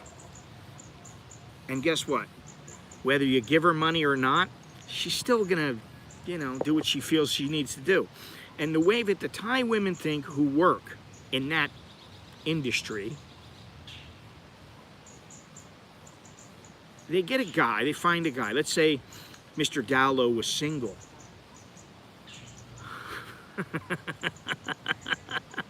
Nickname Turd. Oh my God. Yeah, well, I'll tell you, there used to be a boxer. I can't remember his last name. I'm trying to think here. He fought Juan Manuel Marquez. He fought many fighters. His name was Turd Sack, and I am not joking. That was his name. Look it up. Boxer Turd Sack, and I can't remember his last name. You know, his gym name or whatever it was, sponsor name. I can't remember it. But he fought in the United States a couple of times. He fought in a fight in Arizona, and I know this because I went. He was a WBO champion for a while. But he fought in an event in Arizona. And then I think he fought in Vegas as well. And he got knocked out like in one round. He was a tough fighter though. And, you know, I mean, I used to talk to him, but I never made fun of him. I didn't want to tell him. I didn't have the heart to tell him, hey, you know what a turd sack is? Anyway.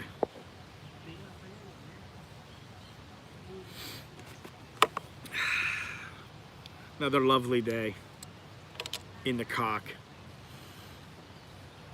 Mallon in the cock. The daily Mallon in the cock.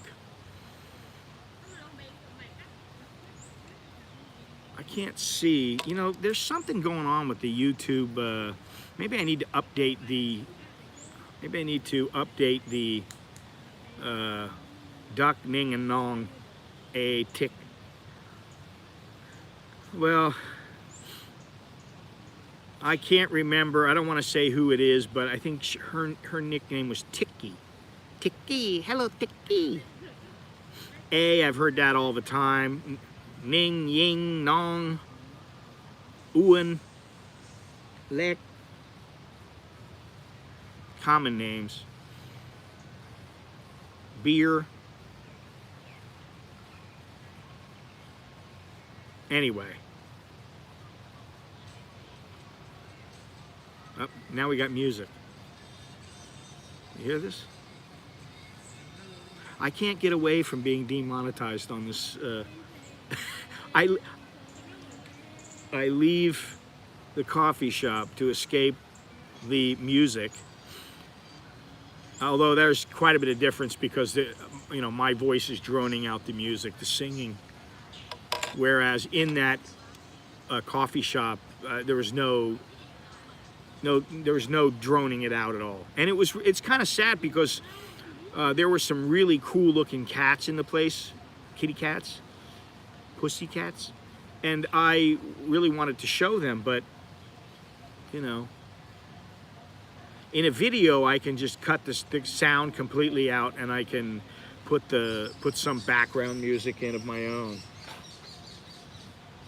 Yeah, they're singing, they're all having a good time, they're all happy. I suspect that some of these are Burmese. Some of these people are Burmese. This area is there's a lot of Burmese in this area, far more than you would expect, and it comes from the market that's around here. There's the one market, and there's another market a fair bit away, but there's a market, the Bangkok market is around here, and a lot of Burmese work there. And then there was some day where it was like Burmese something day, when I think I was streaming, and they were everywhere. They were all over the place. They were in the park, they were at the basketball court, they were all over the place. So, anyway, let's take one more look around here. If I can do this somewhat smoothly.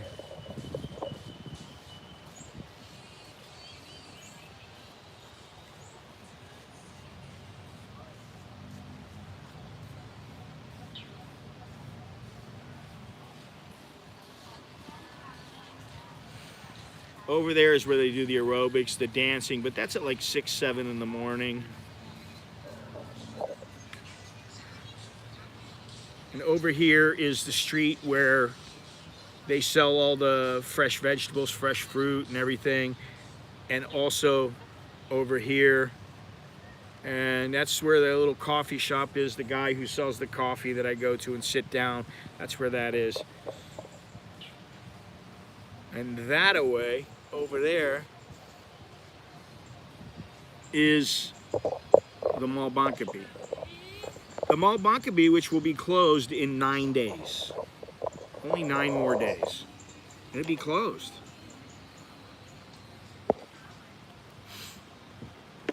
Easy to say. Why nickname somebody, you know, some 10-syllable name? There's a girl that puts the film on my phone, and I see her all the time because I'm always buying like cables and all kinds of stuff. And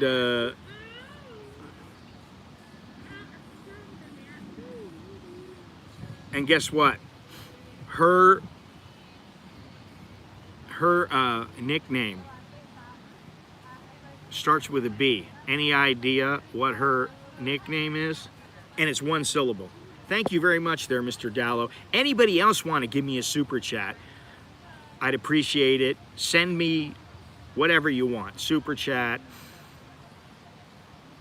Thank you. You're the greatest. Feed my ego.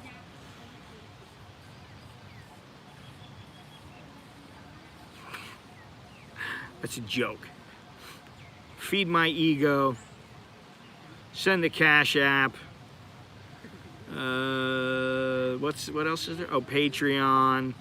Buy something off my website. I need to get back in the swing with my website. I haven't updated it in a couple of days, and usually I was doing it every single day. But you know, the workout thing is just takes a lot of energy. I gotta squeeze that in and get that into being a habit again. No excuses. And I was very proud of my wife last night because she went to the gym after work, kind of late. And, you know, I've been pushing her with this, go to the gym, go to the gym, go to the effing gym. Don't cry to me. Don't care about your feelings. Just go to the gym, go to the gym, go to the gym. She's like, I'm going. I'm going. I heard you the first time. No, she kind of laughs about it too because she knows it's good for you. You know, why not? I think it was Socrates that said something to the effect of, why wouldn't you take care of your health? People need to take care of their health. They need to do that. That's the one thing they must do. So I'm trying to remember these things myself. You know? Anyway. What is this? Janara? I've heard it's because Thai people are superstitious and don't want to know their full name. And yet they will tell you if you ask them. Nobody knows. I just said the girl, her real name is Boom Bim. And I was like, so what are you called most of the time? Boom or Bim? Okay, whatever. I've been going to that same little phone shop for like 5 years, and I never knew her name until the other day. You know, which is been setting up my new Giggle Pixel phone. Google Pixel phone. Say that 10 times fast.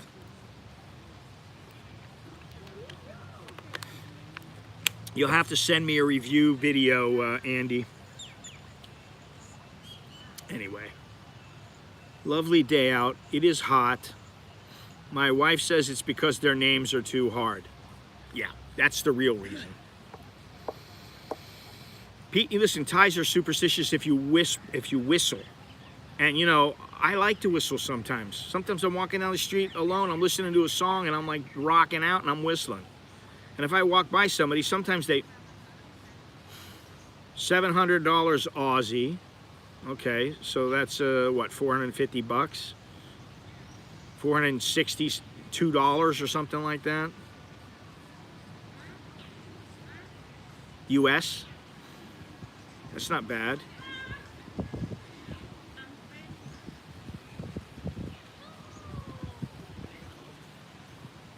She's the third world. Third wheel. Get you a cold smoothie, Scott. Why do I want a smoothie? If I'm gonna do anything, I'll have a protein shake. No more smoothies, too much sugar, man.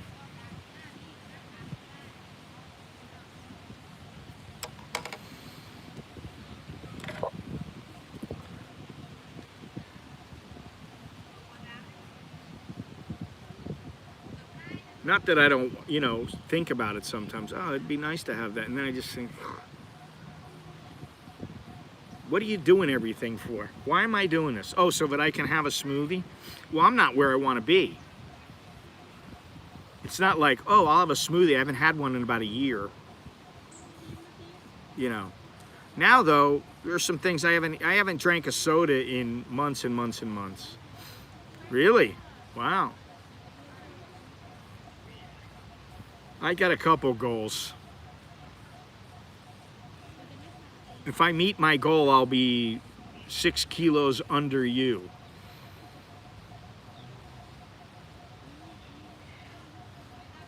But the lighter I get, the easier it gets to exert myself for longer periods of time. And that's why people who fight, people who are athletes, they have more endurance. You're 65? Holy shit, Andy. I didn't know you weighed that much, man.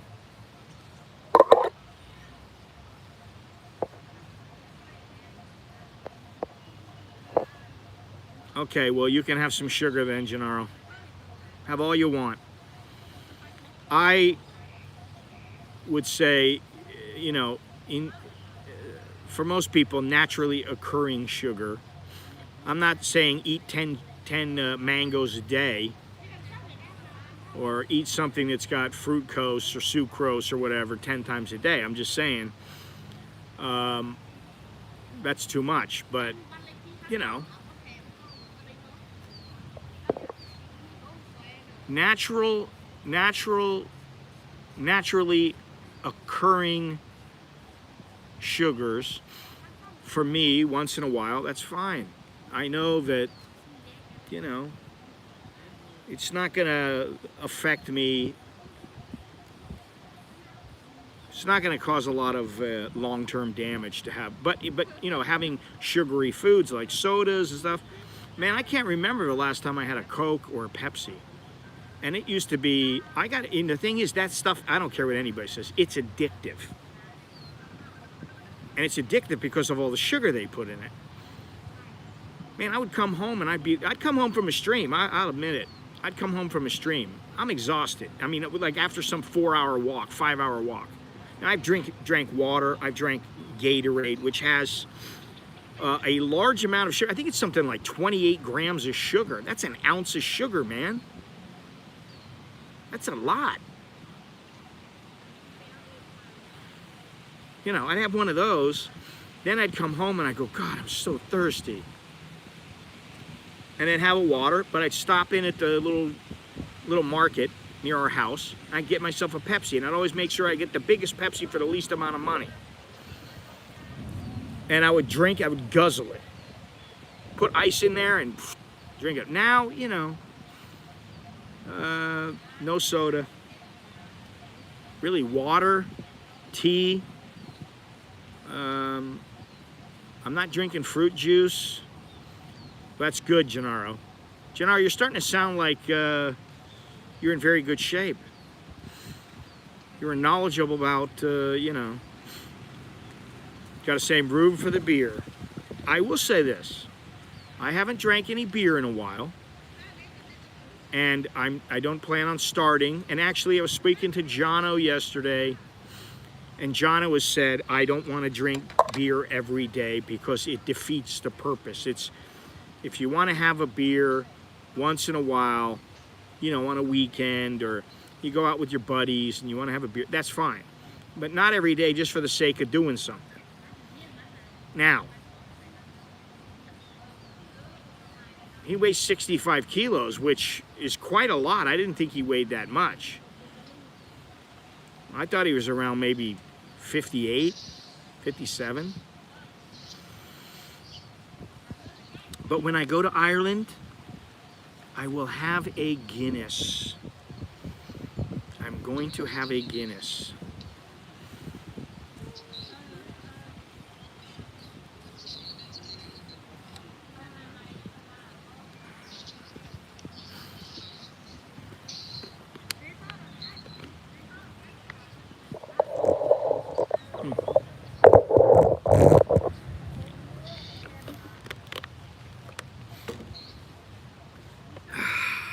Well, when I was in high school and for several years after that, I used to be 67. I really don't think I can get to 67 again. I don't know, I could be wrong, but I'm probably more muscular, a lot more muscular than I was when I was in high school. Well, that's the key, and that's what I try to impart on my kids. Even when I wasn't exercising, I always told them, you know, just do something. Try to stay busy and move every day, but try to at least work out, you know, in a program for at least 3 or 4 days a week. And they've been pretty good about it. Like I said, if you guys saw Nicholas now, and you saw him sitting there, I don't know that his arms are quite as big as mine, not that that really matters, but he's gotten pretty bulky.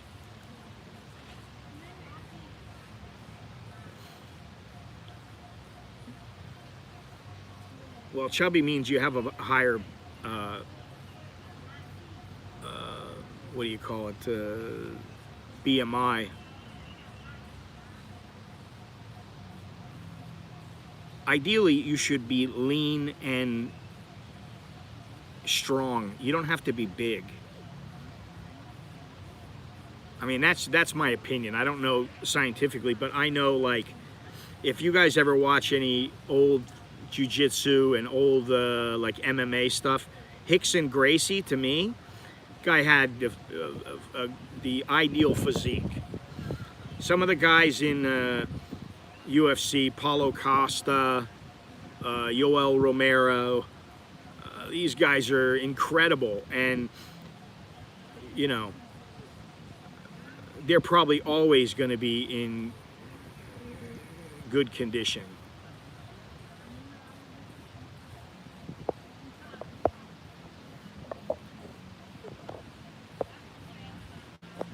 Gennaro, I'm the same height and I've never been that weight. Well done.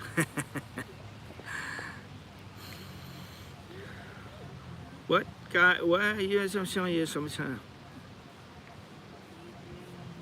I use trip.com. I'll use Google just to do a cursory search, and then I've used Skyscanner before. I've used Kayak before.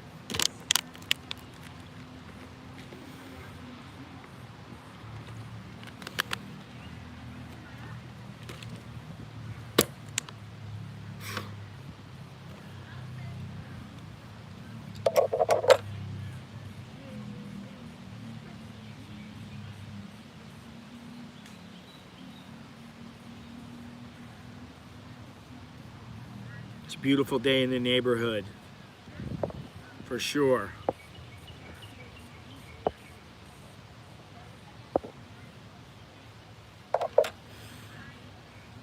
You know, I always do a search and compare, even though they say, oh, we compare with other sites and all that other, you know, half the time you go to a site and it says your flight will cost you $500 US. Then you go to that website and you click, you know, yes, I want this, and then it goes up and it's like $578, and it's not because they added taxes, it's because they lured you, they wanted to lure you in.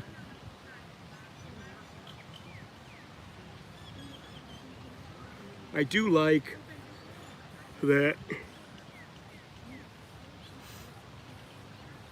if you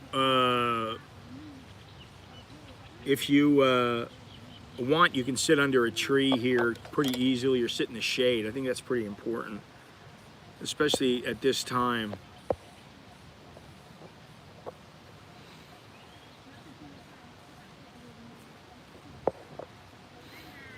That won't happen with Momondo, okay? I'll have to remember that. We still need to get our tickets to Ecuador, which we will be doing shortly. Unfortunately, the price has been coming down on those tickets. So when I first looked, they were $500, man, over $500. Now they're down to about 212, 250. So that's not too bad. Round trip. So.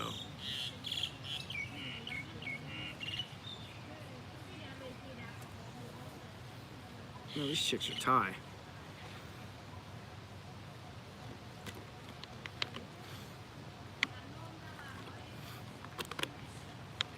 $900, that's ridiculous, man.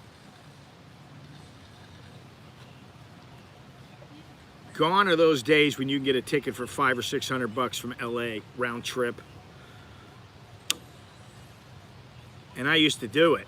You know, not only with the couriers, but I've flown a couple of times to LA. I think the last time that I paid for a ticket and I went the LA route as opposed to going to Europe or and then coming to the States, I think it was $700 round trip. So that gives you an idea of how much things have risen. Hey man, those airlines got to recoup all their losses. I use Goings, used to be called Scott. Oh yeah. I've actually,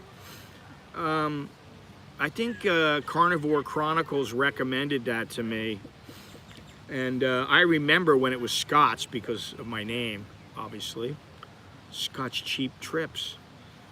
But I do know they did change their name, and yeah, they were pretty good. They used to have a, what was it called? Student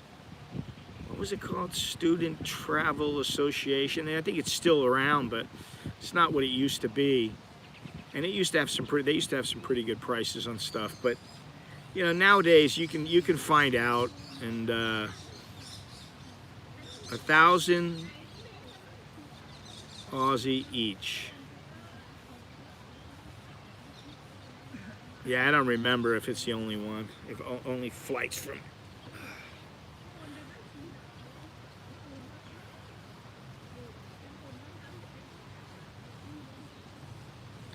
All I will say is that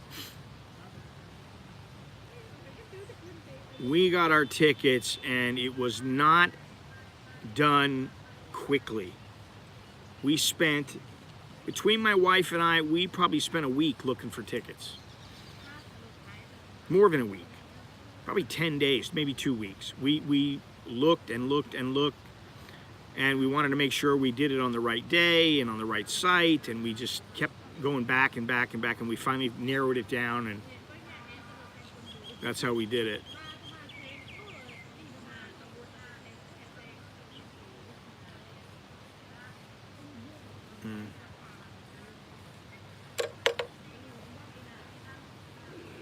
I think for Ecuador, we're stuck with JetBlue. I think that's the one we're going to use, just because the price is reasonable.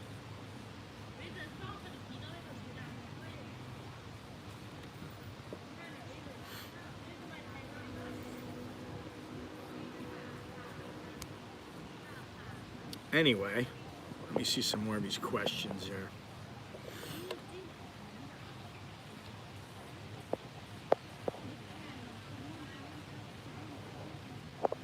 I've been seeing 500 plus, the lowest from Dallas to Bangkok one way. On, I like them.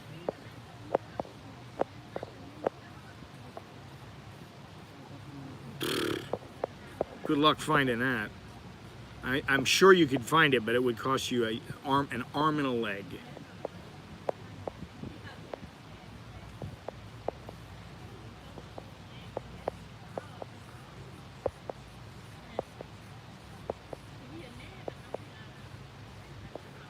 I'm addicted. What is this? Let me go back here. I haven't had a shoot. All right, I already went through these.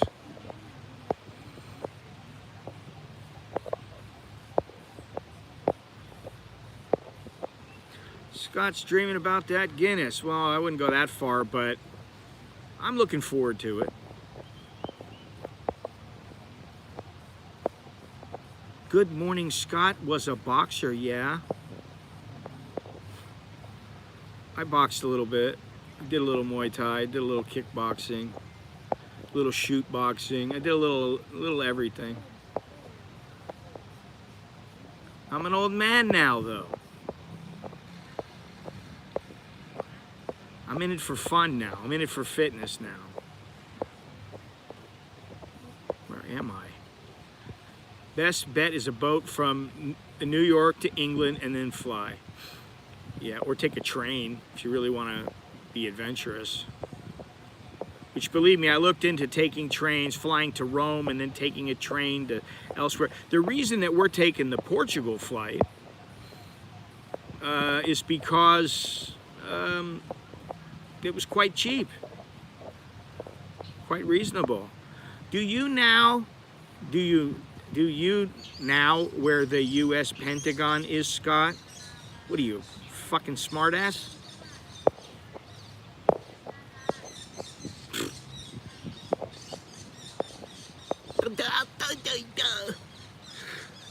Ask a stupid question, get a stupid response.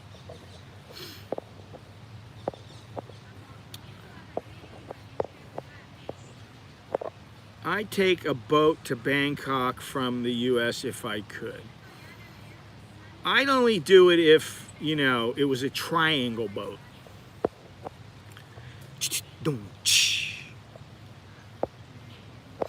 Going incognito might help. No, yeah, I have done that. I've used a VPN.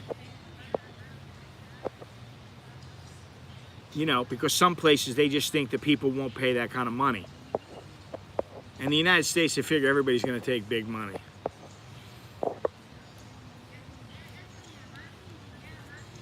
Anyway. Good to see we still got some knuckleheads in the stream. Or a knucklehead.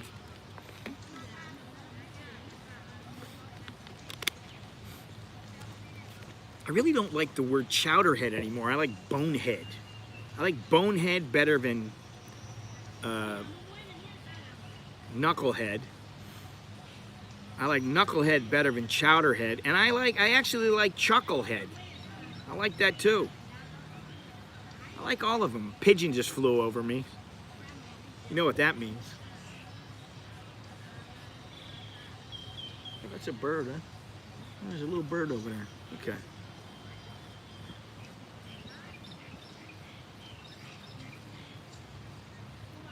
I think this is a place where some people come on their day off and they just chill.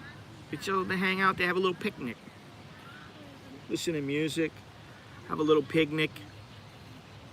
You know.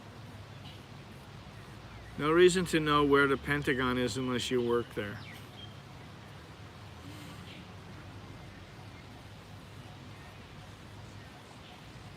And if you want to believe I don't know where the Pentagon is, that's okay. Ask me if I care. Oh, you want to know? No, I don't care. I really don't care.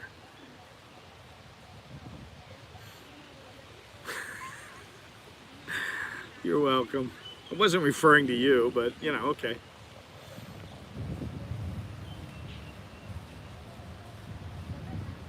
Really? Is it in the US?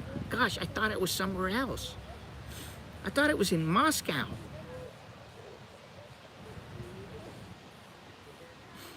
Anyway, I think the flight from Portugal to Miami was $522 round trip, which to me was a pretty good price. You know.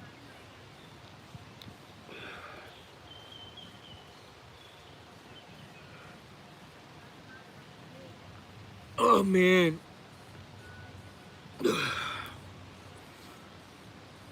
Could take a nap now. But I'm not going to. Probably what I will do when this stream is done is I will go have an espresso.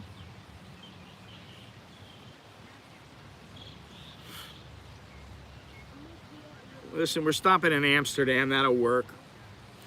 We're stopping in Dublin, that'll work. Works for me. I mean, this is enough of a trip because we stop in Abu Dhabi also. We stop in Dublin, we stop in Lisbon for days, going and coming back. We're going to Ecuador, the United States, of course, so that's enough traveling for me. You know. LAX to Bangkok, 790 US. Philippines, Philippine Air, September to November, one stop in Manila. You know, it's not bad. You could always stop in the Philippines for a bit, you know.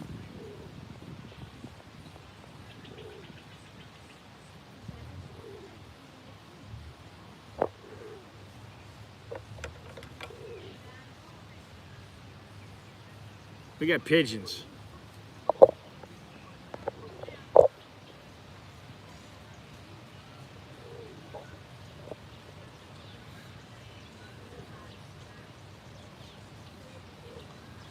We got a bird up there.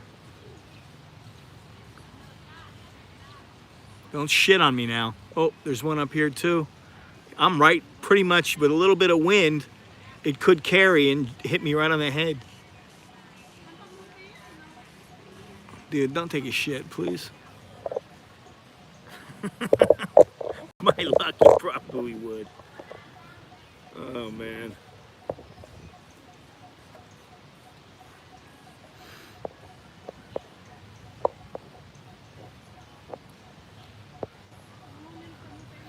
Yeah, thank you. Thank you for reminding me. The way I look at it is that the more you fly, the higher your probability, the higher the probability of a crash.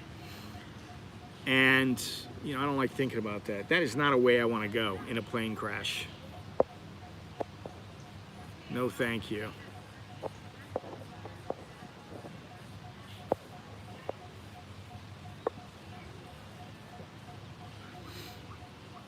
There's many things. The more you fight, the more you engage in high risk activities, whether it be skydiving or whatever, you know, your chances increase of something's, you know, happening that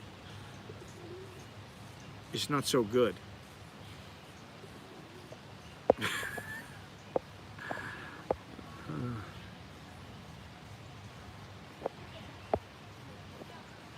Sometimes, you know, I just have resigned myself to trying to find a flight where you pay a little bit more and you get to fly how you want, or taking the discount and not really caring about when I fly. I used to fly to the Philippines, I used to fly to Cebu. I used to fly at like 3 in the morning, 1 in the morning.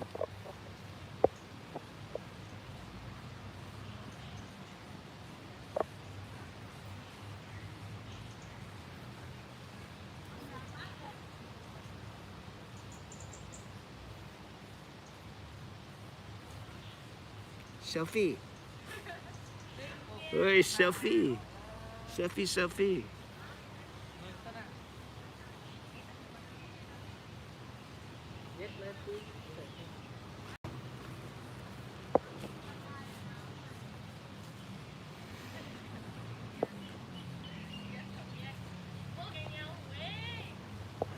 Yeah, I don't have much faith in Thai Airways now.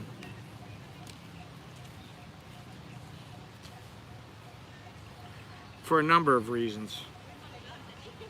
How did they go from being what they used to be to what they are now? And the thing is that they always have charged a premium. So how are they not able to make money? How are they bankrupt?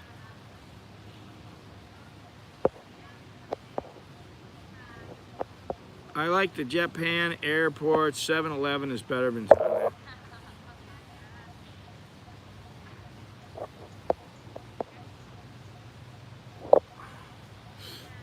You know, Thai Airways, I forget what they were selling, but I was like, are you kidding me?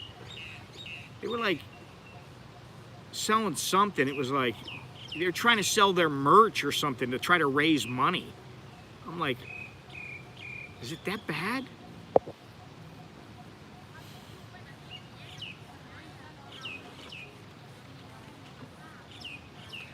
Nothing new when it comes to that, because they can't keep their records straight for a lot of things.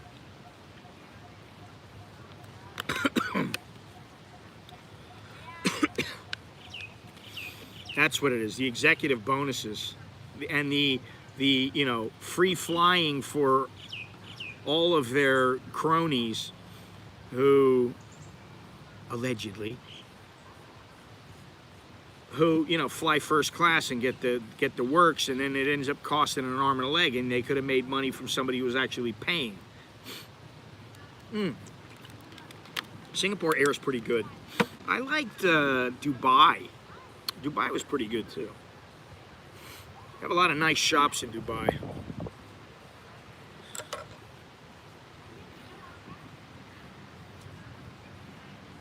Hey, don't forget about Rumble. Down in the description.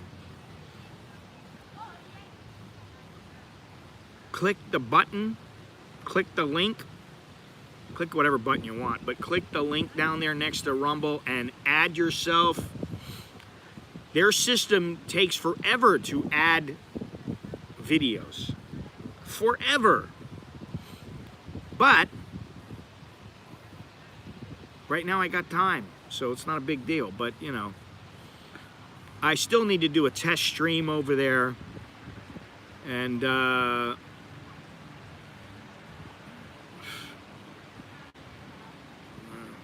you know, this is the thing. When you have a smooth, carefree flight, really doesn't matter what the airline is, you're happy. You're like, oh yeah, man, that was good. Good flight. How was your flight? Great, no problem. However, when it's a pain in the ass, when you have some lady going, stop all boarding, stop all boarding, you know, I kind of tend to go, F word, F AirAsia. I will not fly with them. I wouldn't fly with them in almost all cases. I would never fly with them again. And it's not just because of that. I don't trust them. I think they're full of it. I think they don't care 2 iotas for their passengers. And, you know, you could say the same about American Airlines or something like that. Yeah, I don't want to fly Malaysian Air. I watched they had a special on Netflix. I watched that. Pretty scary.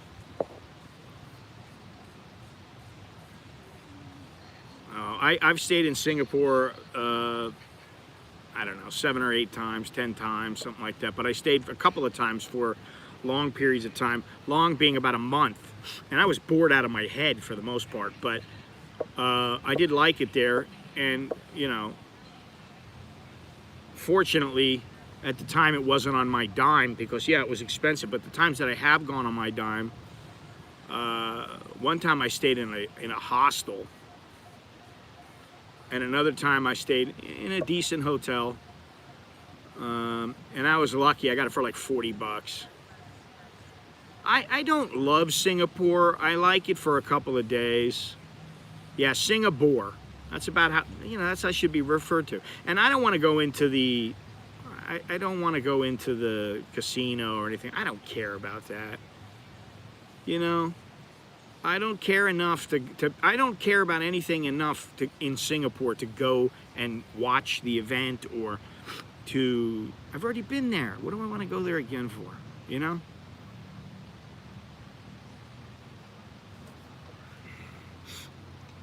You know, there didn't used to be, you know, Sentosa, the resort, and they didn't used to have all this stuff. And I liked it back then, but, you know, it was boring to me. And even when it was on the company dime, it was a little pricey. I mean, you get some deals, but I know that some of the Brits like it, but like for me, I don't want to live there. My wife's been there. She was with me, and the first words out of her mouth were, I like that it's really clean. Why can't they clean up Thailand like this?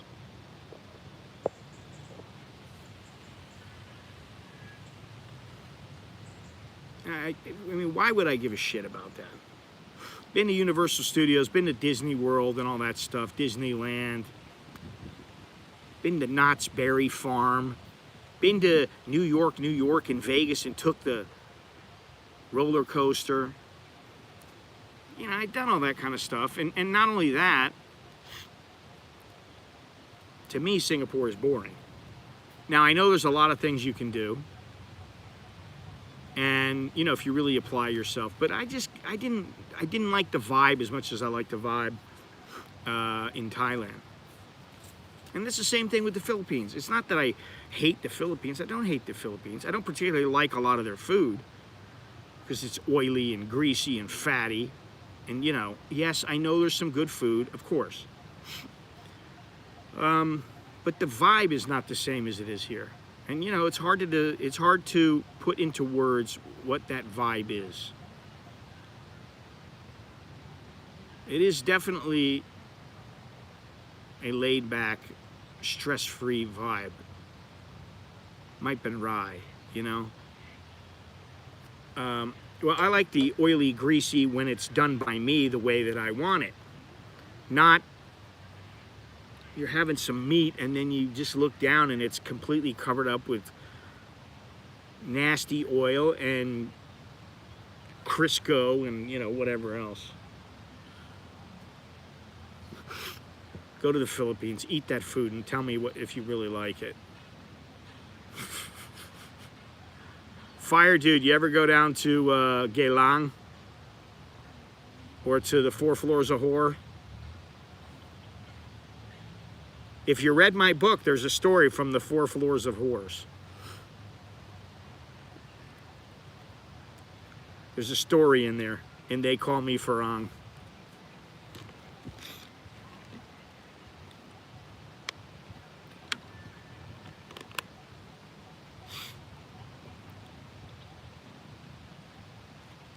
You know, even if the numbers are uneven, if you were to make the same number of restaurants, they'd still be the same. To me, Thai food is so superior to Filipino food, you know.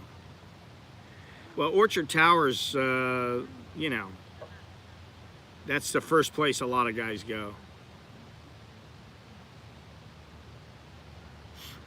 In Orchard Towers, there is a club there. I don't know if it's still there or what it's like now. There was a club there, it was called Ipanema. And they had like a disco there on one side, and then they had another side where it was almost like a go-go bar where the girls danced on a stage. The thing is that the girls were Thai, all of them. So I would go in with my buddies, you know, the crew. We'd go in. We'd have a good time. There'd be Vietnamese girls, you know, Singaporean girls, and Thai girls on the one side in the disco bar. I never really liked it that much. I'd go over and then I felt kind of at home. I'd be sitting there and, you know, I'd get food. I'd get a, you know, I'd have a drink or two.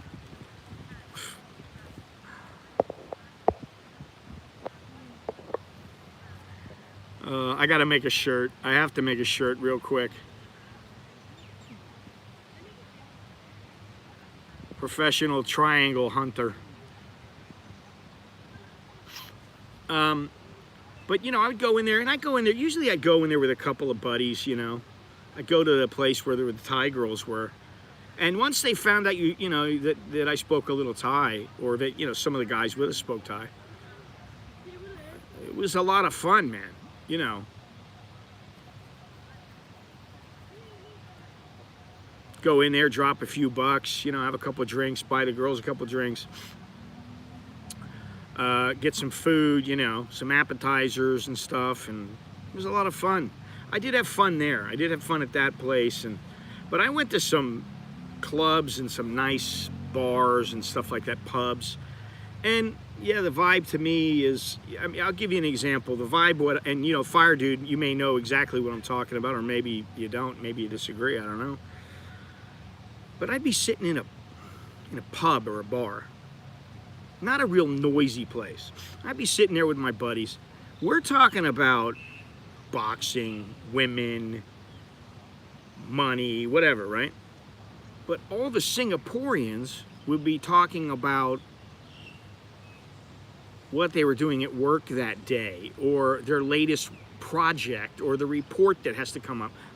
I didn't really ever hear them talking about women unless it was about in the context of marriage or something like that. I never heard them, you know, going, man, that one was so fine. Look at that girl over there. Oh, man, look at her. Never heard any of that. Now, maybe they're just a lot more refined than we are. But really, the vibe that I got there was everything's about business, business, business. It wasn't about having fun. It wasn't about a good time. It wasn't about Sanook. And it wasn't about Pu Ying Soy, you know. So you know what I'm talking about. You know, I had a buddy who used to live there, British guy, pretty good friend of mine. Actually, we went out in Ipanema. And he used to be a writer, a journalist, and he moved back to the UK. And you know, he said he liked Singapore as far as the money went, but he didn't like it as far as the long-term payoff, what it meant for his family. He thought he would be better off in the UK, and he's in the UK. He hasn't gone. I don't believe he's gone back. He's still living and working in the UK, and he's doing quite well. I really liked Hong Kong, but I will never go back there again. Until it becomes its own nation, I will never go back to Hong Kong. Now, I think at this point, I don't really want to go and cover any conflicts, whether it's in the Ukraine or Hong Kong or wherever. I don't think I want to go back and do that, although that was quite sad, and at the same time it was kind of fun for me. But you know, it was a roller coaster, because one minute you're laughing with your people who are out doing the same thing you're taking photos, you're talking about what's going on, and then, you know, the next minute you're trying to back away or get out of the way of a police vehicle or policemen, or you're in line and they're spraying you with tear gas or whatever it is, you know. So I don't see that happening. So I just don't see myself going back to Hong Kong ever again. It's not going to happen. Anyway, the stream is getting long. You know, I always say I'm going to do a daily stream, and I'm going to do no more than 90 minutes or no more than 60 minutes. And, you know, I don't know what it is. It just never works. I always end up going 2 hours, 2.5 hours, 5 hours, whatever it is. Got to have some discipline, some mental discipline. The same discipline as it takes to go to the gym I should have on my stream. Anyway, today's Friday. You know what that means? No streams tomorrow and Sunday. I'll be back on Monday. You're a habitual. Hey, don't you say that.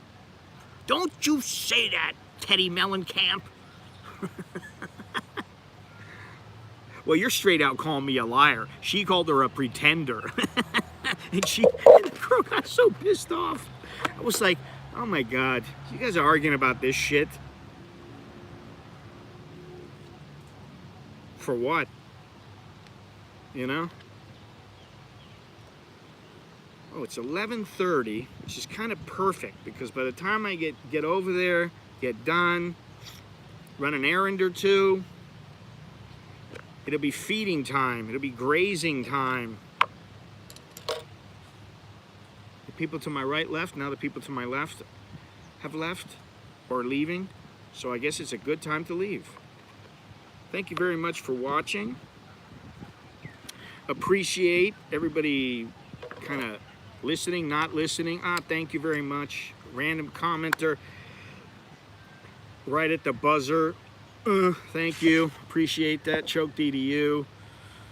You too. Have a nice day, nice evening. Be random. Stay random, guys. Only go after the randoms. It's Anzac Day here in Oz. Oh, is it? Going to be busy in Kanchanaburi. Yeah. As much as I'd like to go, I don't think I will be. You know, this is the thing.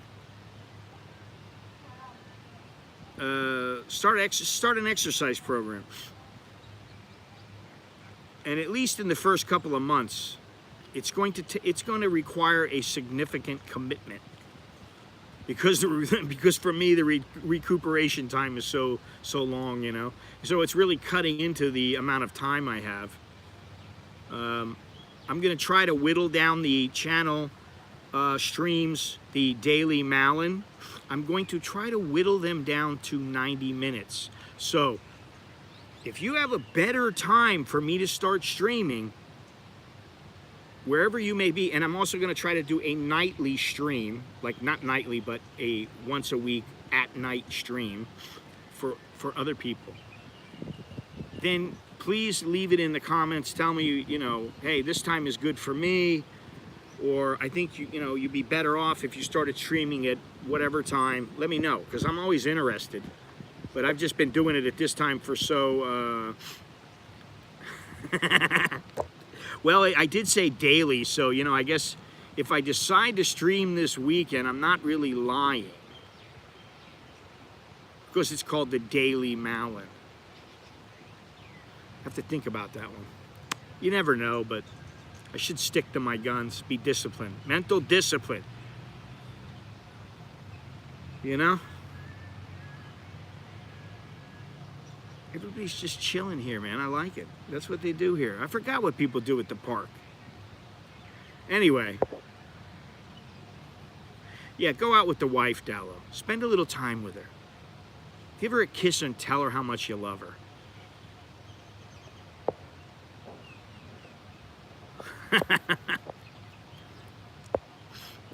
Well, you never know, you know. I could surprise you all.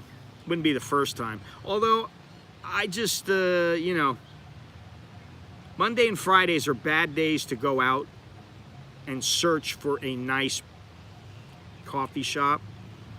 And I mean a nice coffee shop that meets all the requirements. And that is in an area. What I'd really like to do is have more streams from coffee shops where you guys are more apt to stay, not necessarily live, because listen, I can't go everywhere, be everywhere at every, I can't be everywhere all the time. But I would like to, spend a little more time down on Sukhumvit, lower Sukhumvit, upper Sukhumvit, down, by Central World and all those places. Bangkok is a large area. It's a large city. So I would like to expand a little, but like I said, Monday and Fridays are not good days. The weekends might be okay because people aren't always working. I don't know who she's talking to. Anyway, it's time to go. I will see you guys later. Oh, that's one of your requirements and Gennaro's requirements. Must have hot barista. Good night and good day. And to all, a good night and good day. Yes. Of course, the hotties are always a requirement for you guys, preferably hot hotties.